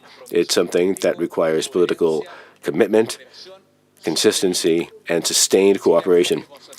Chile is very grateful for the compromise document that sets forth concrete steps to strengthen the court, and we will be willing participants in the process leading to that, because we're convinced that this is the best way to strengthen international law and the quest for justice. Thank you very much, Madam Vice President. Thank you very much for your intervention, Mr. Director General. And now I would like to give the floor to Her Excellency, Ms. Caroline Kitana Chipeta, Ambassador of Tanzania to the Netherlands. You have the floor, dear colleague. Thank you, Madam Vice President. Madam Vice President, Excellencies, distinguished delegates, ladies and gentlemen, I'm honored to take the floor and deliver a statement on behalf of the Government of the United Republic of Tanzania on this 24th August Assembly of State Parties. At the outset, permit me to recognize the consistent commitment that the Presidency has demonstrated in enabling the Court to meet its obligations. The tireless efforts in ensuring that the Assembly continues to fulfill its vital oversight is commendable. My delegation also wishes to pay tribute to the Kingdom of the Netherlands as host state for its continued commitment in providing an enabling environment that fosters effective functioning of the court. The United Republic of Tanzania welcomes the report of the Board of Directors of the Trust Fund for Victims. We acknowledge the progress made by the fund this year and applaud significant steps taken in advancing reparations. The achievement is reflected in the reports, demonstrated remarkable impact that reaffirmed the central message of the Rome Statute that justice must be meaningful to those who had suffered most. We also acknowledge with deep appreciation the states and donors who continue to contribute to the fund. Their commitment ensures that legal decisions translate into really healing for individuals and communities affected by atrocity crimes. We encourage all state parties to continue supporting the fund so it may effectively meet the growing needs of victims. With sustained solidarity and resources, the Trust Fund can deepen its impact and uphold the promise of meaningful justice under the Rome Statute. Madam Vice President, the United Republic of Tanzania reiterates its strong support for the universality of the Rome Statute. We commend the Geographical Representation and Gender Balance Working Group for its outreach efforts, including regions in Africa and other underrepresented state parties. My delegation commends the Court for steps taken to improve geographical representation and workplace culture. However, in order to close the gap and ensure that the Court's composition reflects the full diversity of the international community itself, my delegation encourages both the Court and the Assembly to intensify these efforts through targeted outreach, recruitment from underrepresented state parties, and career development support. The United Republic of Tanzania takes note of the successful convening of the special session in July to discuss the Kampala amendments on the crime of aggression. My delegation welcomes the work of the Working Group on Amendment throughout 2025 and commends the constructive spirit shown by all delegations during the session. We particularly appreciate the establishment of a dedicated subgroup following the special session tasked with advancing the review process and reporting annually to the Assembly. The structured approach adopted this year for continued consultations, including the exchange of technical views, legal analysis, and draft proposals, strengthen understanding among all state parties and provide the clarity necessary for informed national decisions. We look forward to engaging in the work of the subgroup and to the developments expected ahead of the follow-up session in 2027. Optimistic that this process will support the balanced and inclusive outcome for the benefit of the entire Rome Statute community. Madam Vice President, the United Republic of Tanzania commends the Court for coming up with a modest increased budget proposal for the coming year, reflecting sensitivity to the financial constraints faced by many state parties. We welcome the efforts of the stakeholders, including the recommendations of the Committee on Budget and Finance, in promoting efficient and prudent management resources. Building on that, we encourage sustained measures to ensure that available resources are effectively directed to support the Court's core functions and priorities. My delegation takes note of the recent Independent Oversight Mechanism report on working culture within the Court. We welcome the Court's commitment to improving its internal environment, including measures addressing workplace conduct, staff well-being, and prevention of harassment. A healthy, respectful, and accountable working culture is essential for the credibility and effectiveness of the court. Tanzania encourages continued implementation of IOM's recommendation as it believes improving institutional culture strengthens both performance and public trust to the court. Madam Vice President, the United Republic of Tanzania expresses its understanding for the difficult circumstances under which the court has continued to operate and acknowledge the professionalism with which its judicial officers and staff have carried out their responsibilities.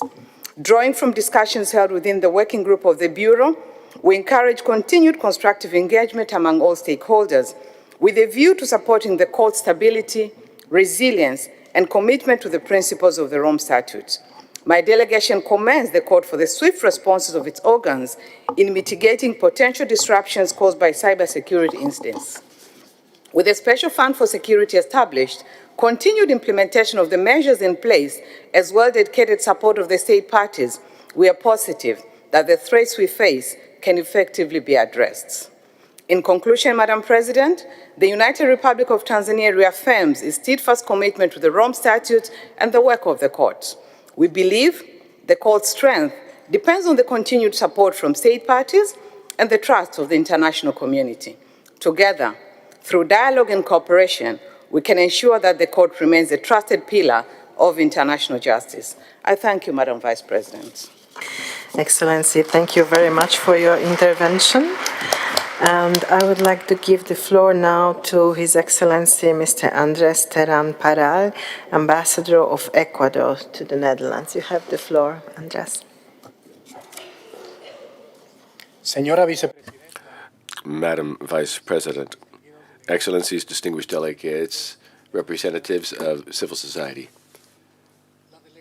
The delegation of Ecuador would like to begin by expressing our gratitude to the work of the President of the Assembly of States Parties, Madam Paivi Kaukoronta, and our Vice Presidents, Ambassador Margarita Kasantanga and Ambassador Michael Imram Kanu. We also wish to pay tribute to the work of the Secretariat under the leadership of its director, Gabrielle McIntyre.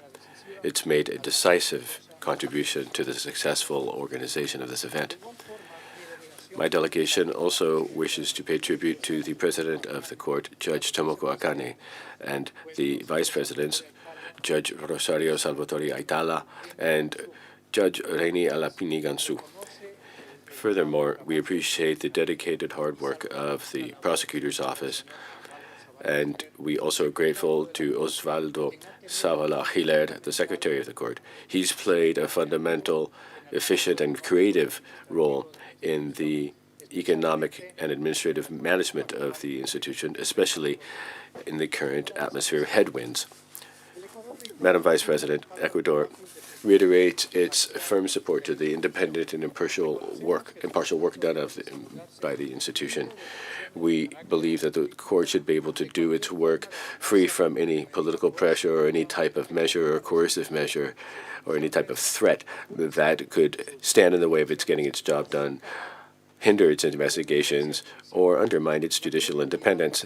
The credibility and efficacy of the system of international justice requires exactly that, the capacity of this institution to act with autonomy, objectivity, and the fully free exercise of all of its functions. And here we would like to pay tribute to the ongoing work of the court to fulfill its mandate, to carry out its duties without any interruptions, even against this particularly challenging international environment.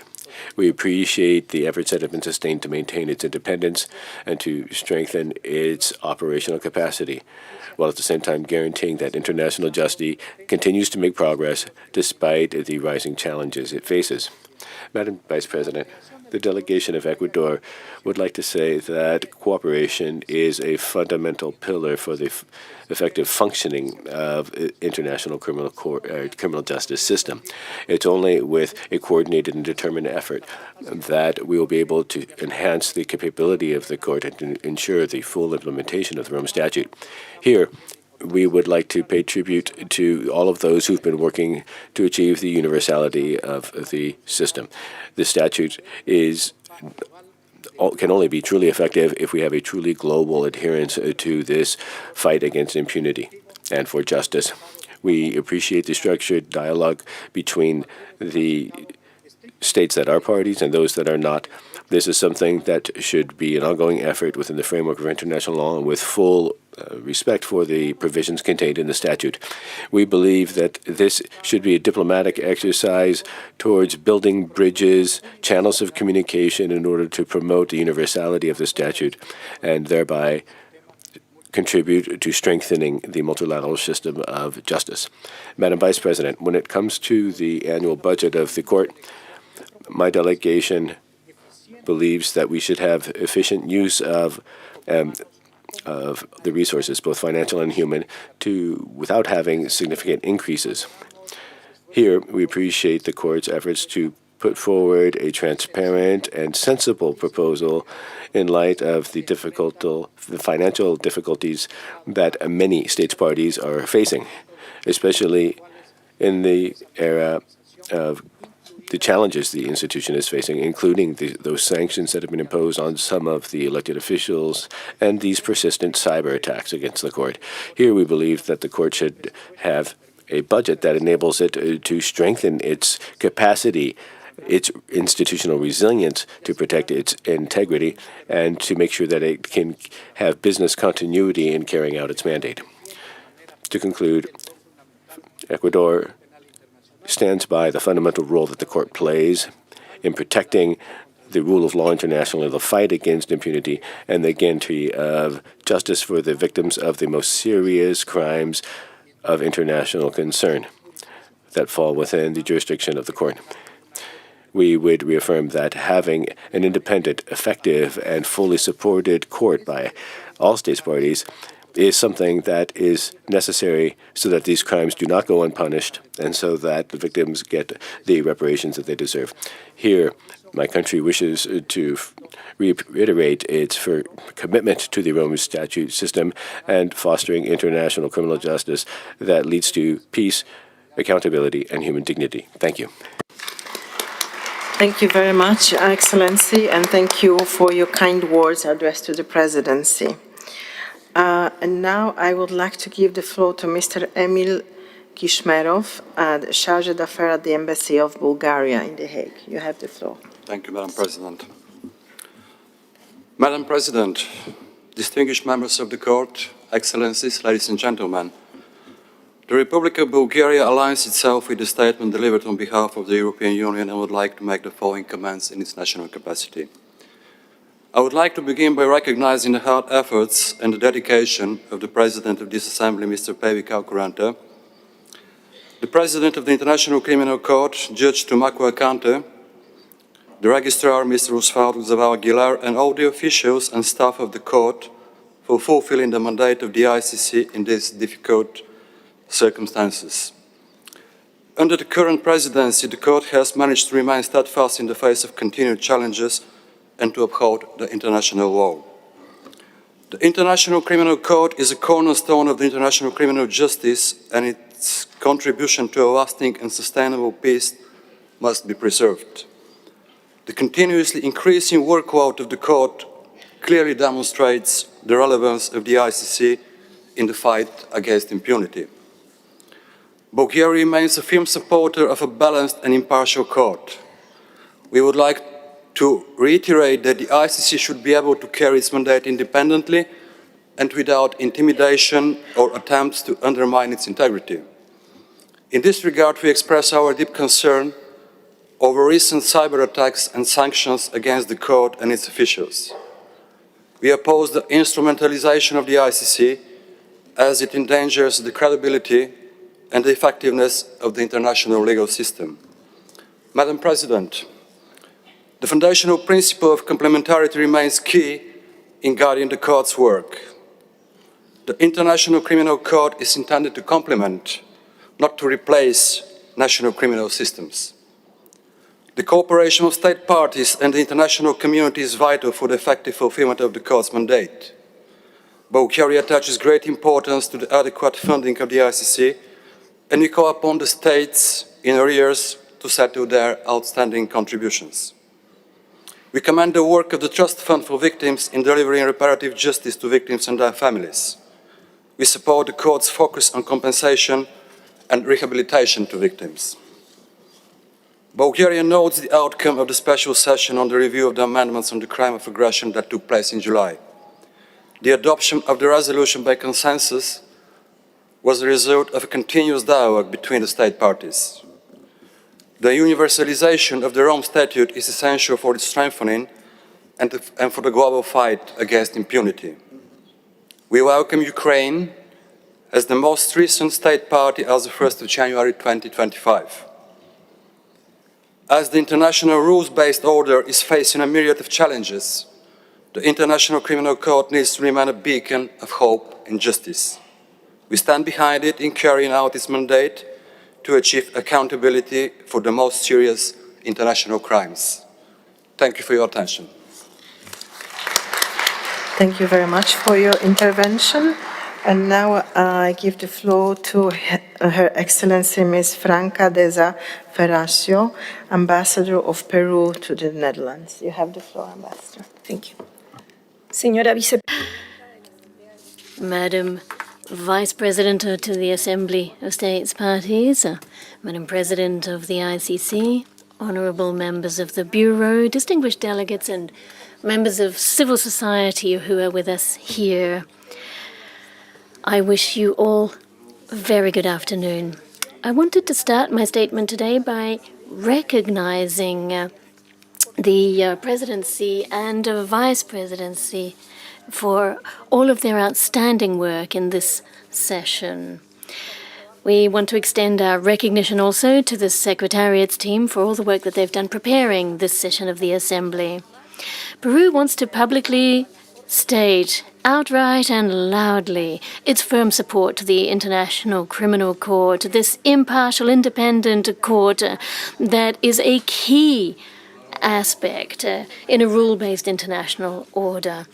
In a particularly difficult international context, today more than ever, cooperation of all states parties is vital if we're going to defend the legitimacy and independence of this instance, which has been combating atrocity crimes for more than 2 decades now. Peru wishes to underscore the very hard work that has been done in this context by the judges and the OTP in their fight against impunity and ensuring access to justice for victims wherever they are around the world. We also wanted to underscore the hard work done by our Peruvian magistrate, Luz de Carmen Ibañez Carranza, who's been performing her duties with determination as a judge of the court despite the pressures leveled against her. Vice President, the court is facing unprecedented challenges which will require sustained political will, concrete actions, and a lot of cooperation. In this regard, Peru is very aware that if the court is going to fulfill its mandate and at the same time cope with these challenges and threats, it's very important for it to have adequate financial wherewithal. We welcome the budget proposal of the ICC for 2026, which is based on the new 2026-2029 strategic plan, and the first integrated strategy under the one court principle formulated by all the organs of the court and the Trust Fund for Victims. We also wanted to highlight the work undertaken by the ambassador of Chile, Jorge Carvajal, the budget facilitator for the ICC, in the important negotiations undertaken in order to arrive at a budget proposal for 2026 that will enable the court to have the wherewithal it needs while reflecting the interests and needs of all member states. We want to recall that cooperation, as we all know, with the ICC, which has no jurisdiction nor enforcement agencies of its own, and therefore depends exclusively on cooperation of member states, is vital for the court to fulfill its mandate. Currently, with several outstanding arrest warrants and investigations that are being hindered by the lack of cooperation, this is more important than ever. We all have a responsibility to strictly comply with the legal obligations that we took on when we signed the Rome Statute, avoiding any cherry picking thereof. On the other hand, 2 decades after the Rome Conference, the universality of the statute has not yet been achieved. Moreover, some states parties have expressed their intention to withdraw from the Rome Statute. Peru is of the opinion that promoting the universality of the statute is of vital importance, as well as the challenges that are still being faced concerning its ratification and implementation. It's therefore important that we advocate for the adoption of legislation that aligns national laws with the standards of international justice and raise awareness of the court and the statute. Madam Vice Chair, Peru is firmly committed to the court and its mandate. We've been advocating, we approved and ratified the amendments to the Rome Statute concerning the crime of aggression, in particular the amendment to Article 8 of said statute. Similarly, Peru and the court are currently in a constructive dialogue with a view to establishing a cooperation agreement, which we hope will soon be finalized. By way of conclusion, Peru considers that the measures adopted against the court's authorities as they exercise their mandate are wholly unacceptable. Therefore, along with highlighting the efforts of the registry of the court to guarantee resilience of the institution, we reiterate our steadfast commitment to supporting the ICC and its staff. And we call on all states parties to continue defending the principles and the values that are enshrined in the Rome Statute. Thank you very much. Thank you very much, Ambassador, for your intervention. And now I would like to give the floor to Her Excellency Mrs. Gaila Ali, Ambassador of the Maldives. You have the floor, Ambassador. Thank you, Madam Vice President, Excellencies, distinguished delegates, ladies and gentlemen. We gather here with a shared commitment to ensure that the gravest crimes known to humanity, genocide, crimes against humanity, war crimes, and the crimes of aggression never go unnoticed and never go unpunished. These heinous acts remain among the most pressing global challenges of our time. As a state party to the Rome Statute since 2011, the Maldives reaffirms its recognition of the International Criminal Court's vital role in upholding international rule of law across jurisdictions and its complementarity to domestic criminal justice systems.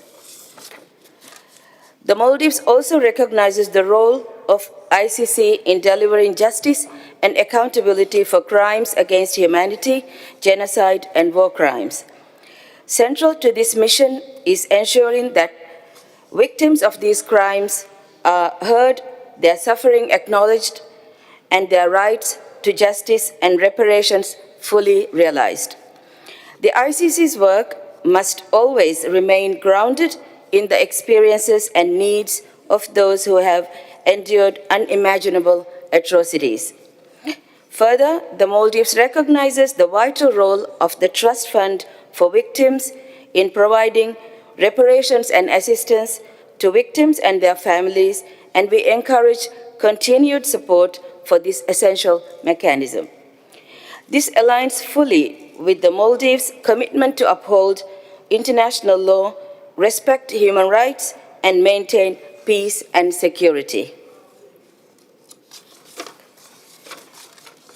As a small island developing state, the Maldives understands too well the need for a multilateral system that guarantees the territorial integrity and sovereignty of all states, regardless of their size and might, just as we advocate for accountability in addressing existential threats to small states, including those posed by climate change and rising seas, we recognize that international justice mechanisms are essential to ensure that no nation or people, however small or vulnerable, is left without recourse against grave injustices.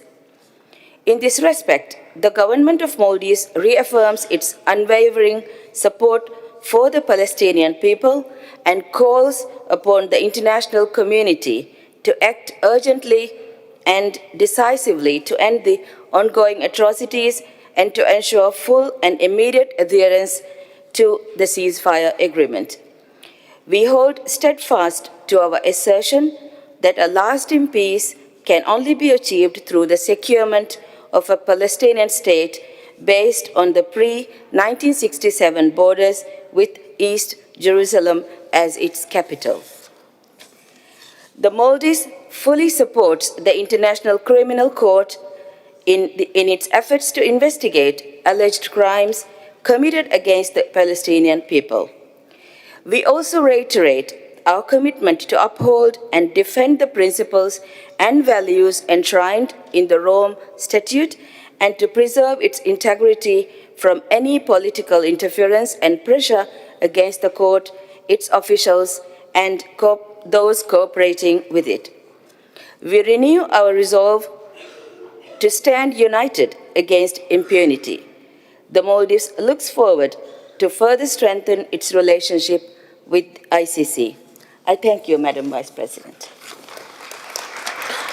Thank you very much, Excellency, for your intervention. And now it's a pleasure to give the floor to Ms. Therese Hayden, Head of Delegation and Director General for Legal Affairs, Sweden. You have the floor, Madam. Madam Vice President, I'm honored to address the Assembly of State Parties. Sweden aligns itself with the statement made by Denmark on behalf of the European Union. Allow me at the outset to convey Sweden's sincere appreciation to the President of the Assembly, as well as to the Court and its officials for their steadfast dedication and resilience, even in the face of mounting pressures. I would also like to extend a special thanks to our civil society colleagues. They were instrumental in the establishment of the court and remain indispensable as the court faces unprecedented challenges. Threats and intimidation directed at representatives of civil society are unacceptable. Madam Vice President, since its inception, the ICC has stood as a beacon of hope for victims of the most serious crimes of international concern and as a pillar of the rules-based international order. Today, this beacon of hope is under threat.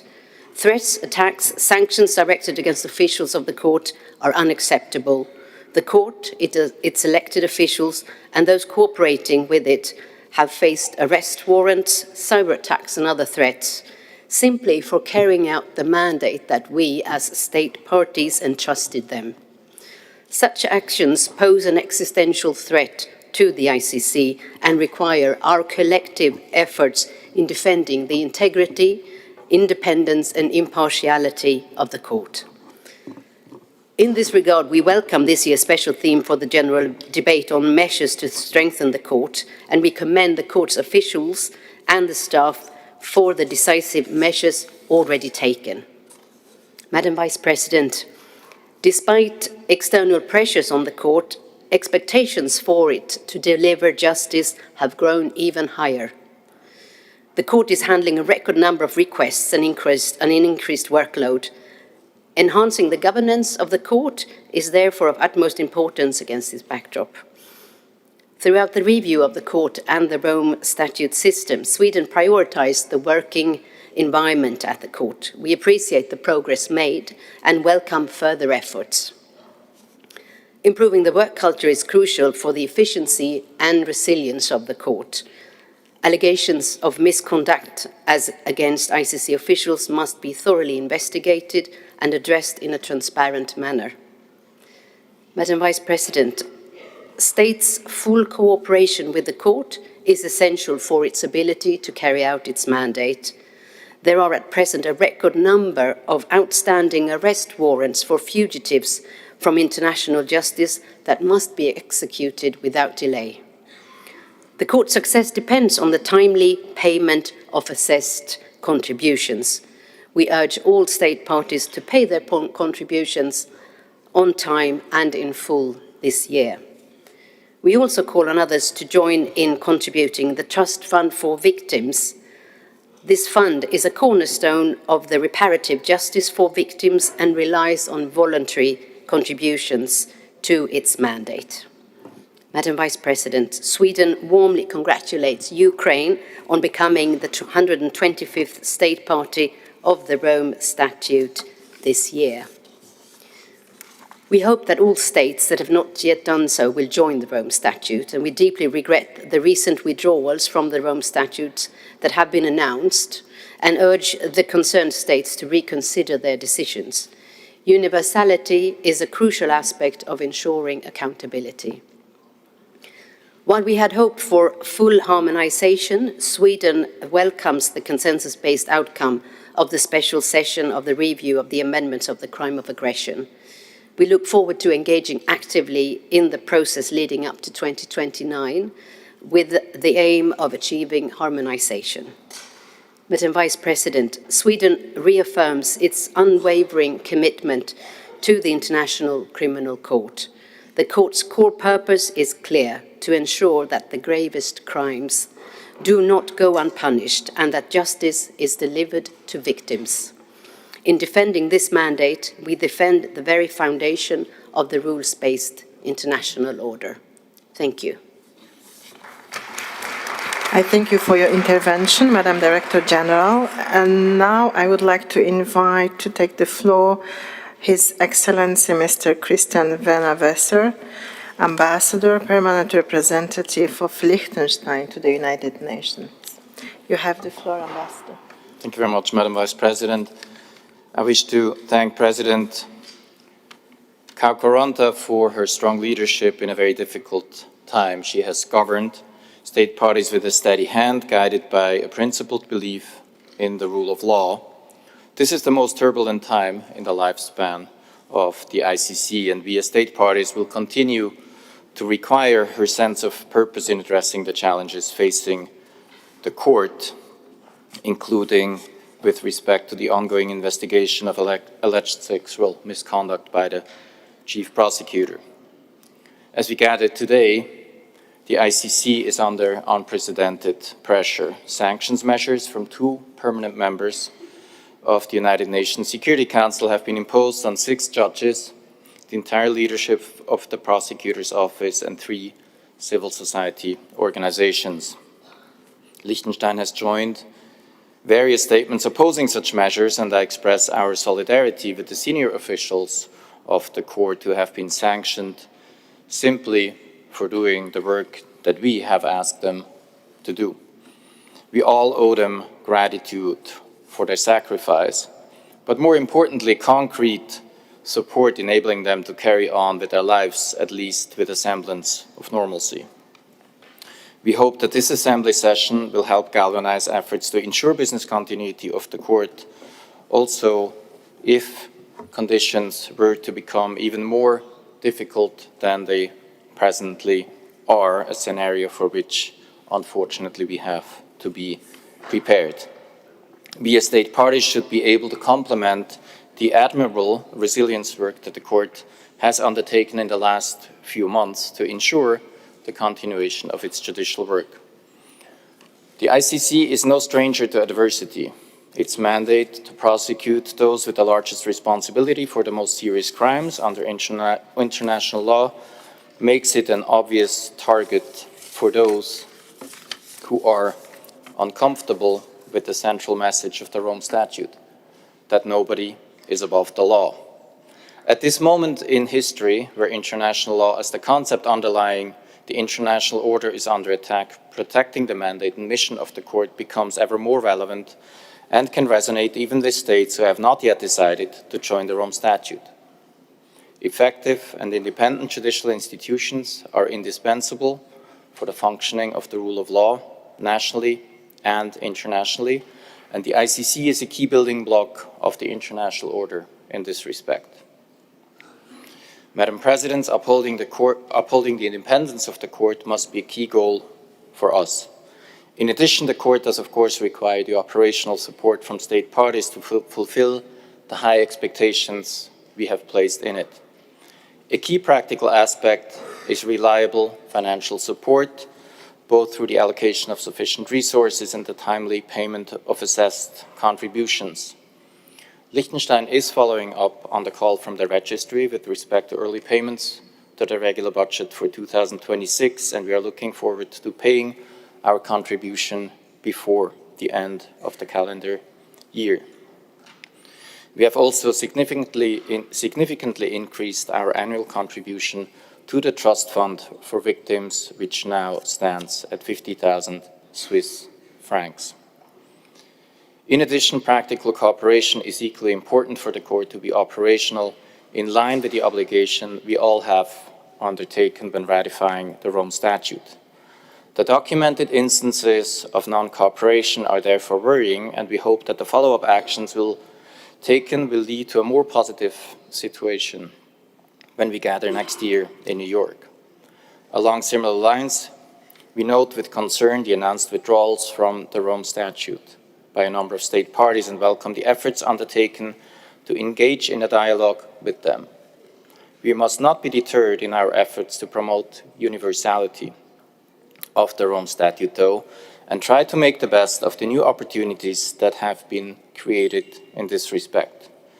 To this end, we also favor a proactive and dynamic dialogue between state parties and non-state parties and underline the ongoing need to explain the law reflected in the Rome Statute, in particular its key aspects of complementarity, non-retroactivity, and judicial independence. Madam President, Liechtenstein was among the many state parties who proposed and favored the harmonization of the court's jurisdiction over all 4 crimes reflected in the Rome Statute since 1998. There is simply no substantive reason for the current limitations of the jurisdictional regime that the court has over the crime of aggression. Quite the opposite, the current trends with respect to the use of force in international relations are alarming, and accountability in this respect is urgently needed. It is needed not only to protect the interests and ultimately the sovereignty of small states, but also to respect our common commitment to the international order anchored in the United Nations Charter, which has the prohibition of the illegal use of force at its core. While we believe that we should have taken the opportunity we had at the special session in July this year, we are also encouraged by the positive elements of its outcome. We welcome the strong engagement from state parties who had previously not been active participants in the discussion, the key support given by civil society organizations, and the fact that state parties showed collective resilience in holding the special session as scheduled. Most importantly, we now have agreed on a clear roadmap and a process on how to take this conversation forward. The harmonization of the court's jurisdiction will make the ICC even more relevant and hopefully contribute to achieving the goal of universality while helping enforce the rules on the use of force laid down in the Charter of the United Nations. I thank you. Thank you very much for your intervention, Ambassador. And now I would like to give the floor to Her Excellency Mrs. Sally Lo Hui, Ambassador of Panama to the Netherlands. You have the floor, Ambassador. Thank you, Madam Vice President. Excelencias, estimados delegados. Excellencies, distinguished delegates, first of all, we should like to congratulate Pavi Gavagananta, the President of the ASP, and the Vice Presidents. We commend them for their excellent work and their ongoing efforts for this 24th session of the ASP. To the President of the Court, Judge Tomoko Akane, and the Registrar, the prosecutors, and all of this, that's what we thank them for their ongoing work for international justice. Madam Vice President, we are here at this assembly as a fully fledged and independent member of the Rome Statute. We think it's of vital importance that the court, as well as its elected officials and its organs, be free to carry out their mandate independently and free of interference, as stipulated by the Rome Statute. It's vital that we have all of the wherewithal for the court to function and to fulfill its mandate. And Panama would like to reassert its commitment to support the court as the only standing tribunal with universal jurisdiction. The Statute of Rome recalls that international justice is important if we're going to be accountable to victims. What is more, establishing reparations and accountability is core to the mandate of the court. The work that is done for the benefit of the victims requires ongoing support. Ladies and gentlemen, the commitment of Panama to the word can be shown in the Ministry of Foreign Affairs and permanent member of the UNSC, which in February met with the elected officials of the court so as to reaffirm our commitment to support the initiatives that can strengthen international justice and as well foster opportunities for legal cooperation. Panama believes that this is the crucial time for strengthening the Rome Statute system, especially as concerns international cooperation and complementarity between the court and its member states or its states parties. And that is why we think that the information sessions that have been run this year at the behest of the Panamanian government have been a major step forward. Furthermore, we are pleased to witness all of the cooperation work between the states, between our state and the court. Justice should be part of our universal language. Defending in equal measure the rights of the victims has been enshrined in the Rome Statute and is a core part of the court's work. Under Articles 7 and 8 in particular, with gender-based crimes and violence, this is more true than ever. We commend the bilateral work that has been done to ensure that that human rights and the rule of law are maintained, as well as all of the efforts to ensure that the Charter of the UN Nations are protected and promoted. From a regional perspective, we can say that we are facing a triple crisis: climate change, loss of biodiversity, and general pollution.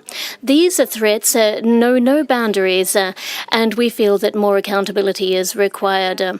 And the OTP is now working on a new policy for environmental crimes to be worked into the Rome Statute, which we feel would be of great importance when the systematic violation of the environment can finally be attributed to those perpetrators behind it.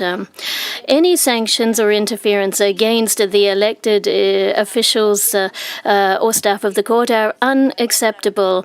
There should be no threats made against the court, and Panama stands firmly behind the court's independence. Furthermore, it's important for the judicial organs of the court to be able to work unhindered to fulfill their mandate under the Rome Statute. Finally, the government of Panama supports the Venezuelan government's search for justice for the current situation. And finally, Panama would like to reiterate its steadfast support for the impartial carriage of justice and for ensuring justice for victims. It's a time that we all recognized our role in making sure that justice is truly for one and all. Thank you. Much, Excellency. And now I would like to give the floor to His Excellency Mr. Andriy Kostin, the Ambassador of Ukraine to the Netherlands. It's a pleasure to have you here as a representative of the State Party. You have the floor, Ambassador. Thank you, dear Madam Vice President of the Assembly of State Parties, distinguished Excellencies, ladies and gentlemen. It's an honor to address this Assembly on behalf of Ukraine. For my country, this is not just another diplomatic meeting. For us, the International Criminal Court is not an abstraction. It is a concrete hope that the most serious crimes committed on the territory of Ukraine will not disappear into silence, that even in the darkest moments, law still speaks louder than violence. Ukraine has long seen itself as a part of the Rome Statute community in spirit. We have twice accepted the court's jurisdiction under Article 12(3).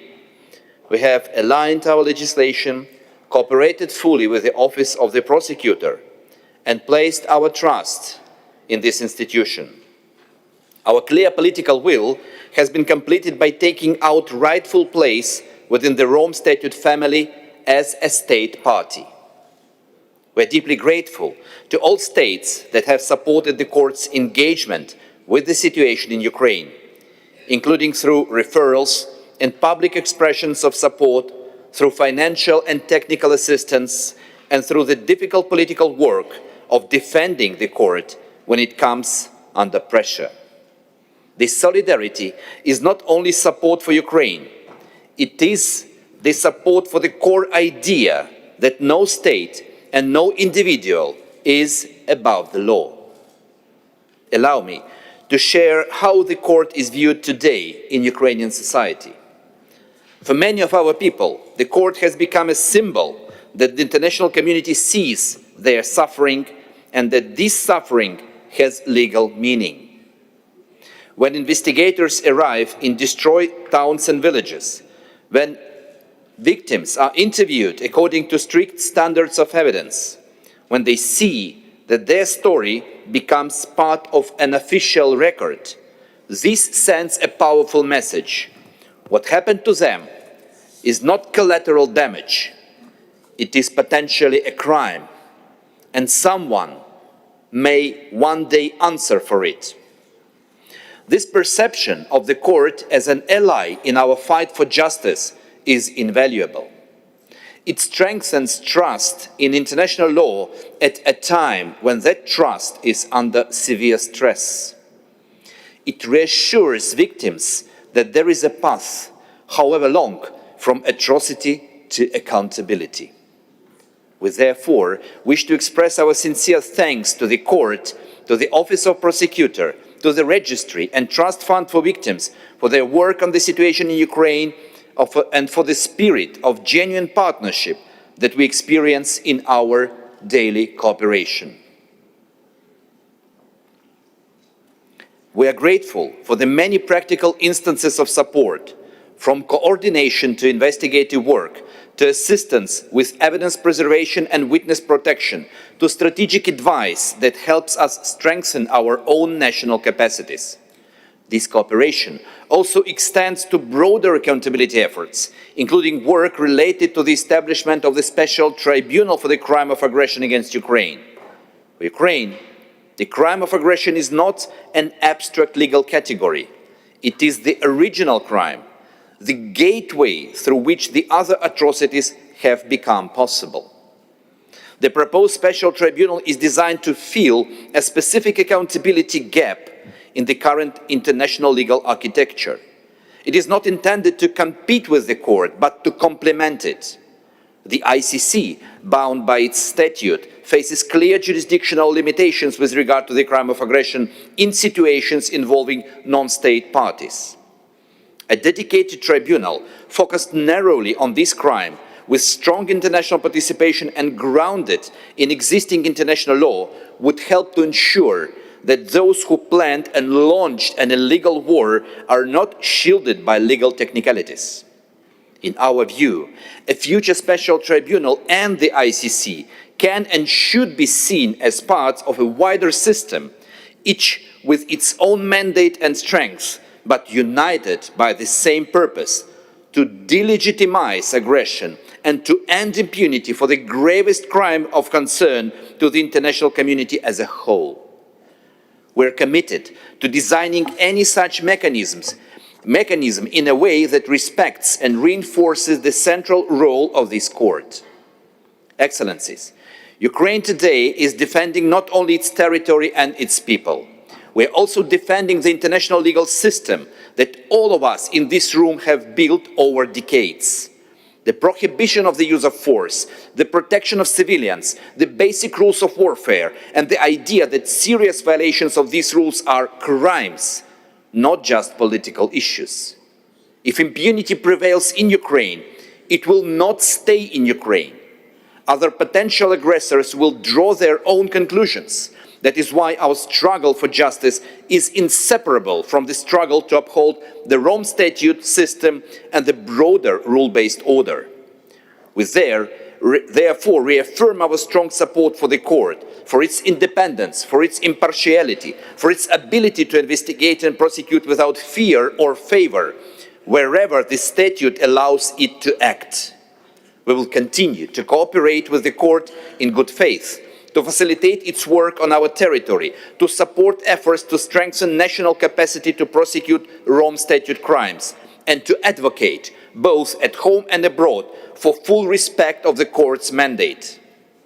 Ukraine's path toward full membership in the Rome Statute family is, for us, a strategic choice. It is a choice to anchor ourselves firmly in a system where power is constrained by law. It is a choice that reflects the wishes of our people who have paid an immeasurably high price and who expect that justice will not be selective or symbolic but real.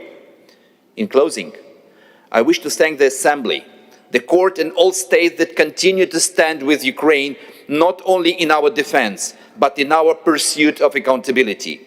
We are determined to continue this work together so that future generations can look back and say, at a moment of great danger, the international community chose the path of law, not the law of the strongest. Thank you.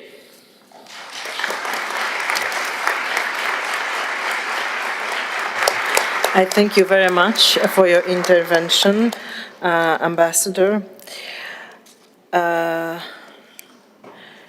Chez le délégué, je pense qu'on est... Dear delegates, I think this brings us to the end of this morning's session. I should like to thank all of those who took the floor for their statements this morning, and I would like to thank them for the support that they expressed to the court and the Assembly. We shall return this afternoon so as to continue with this item on our agenda. I also wanted to thank our interpreters. And thank you, say the interpreters. If there are no requests for the floor, and I see none, then I shall adjourn this session.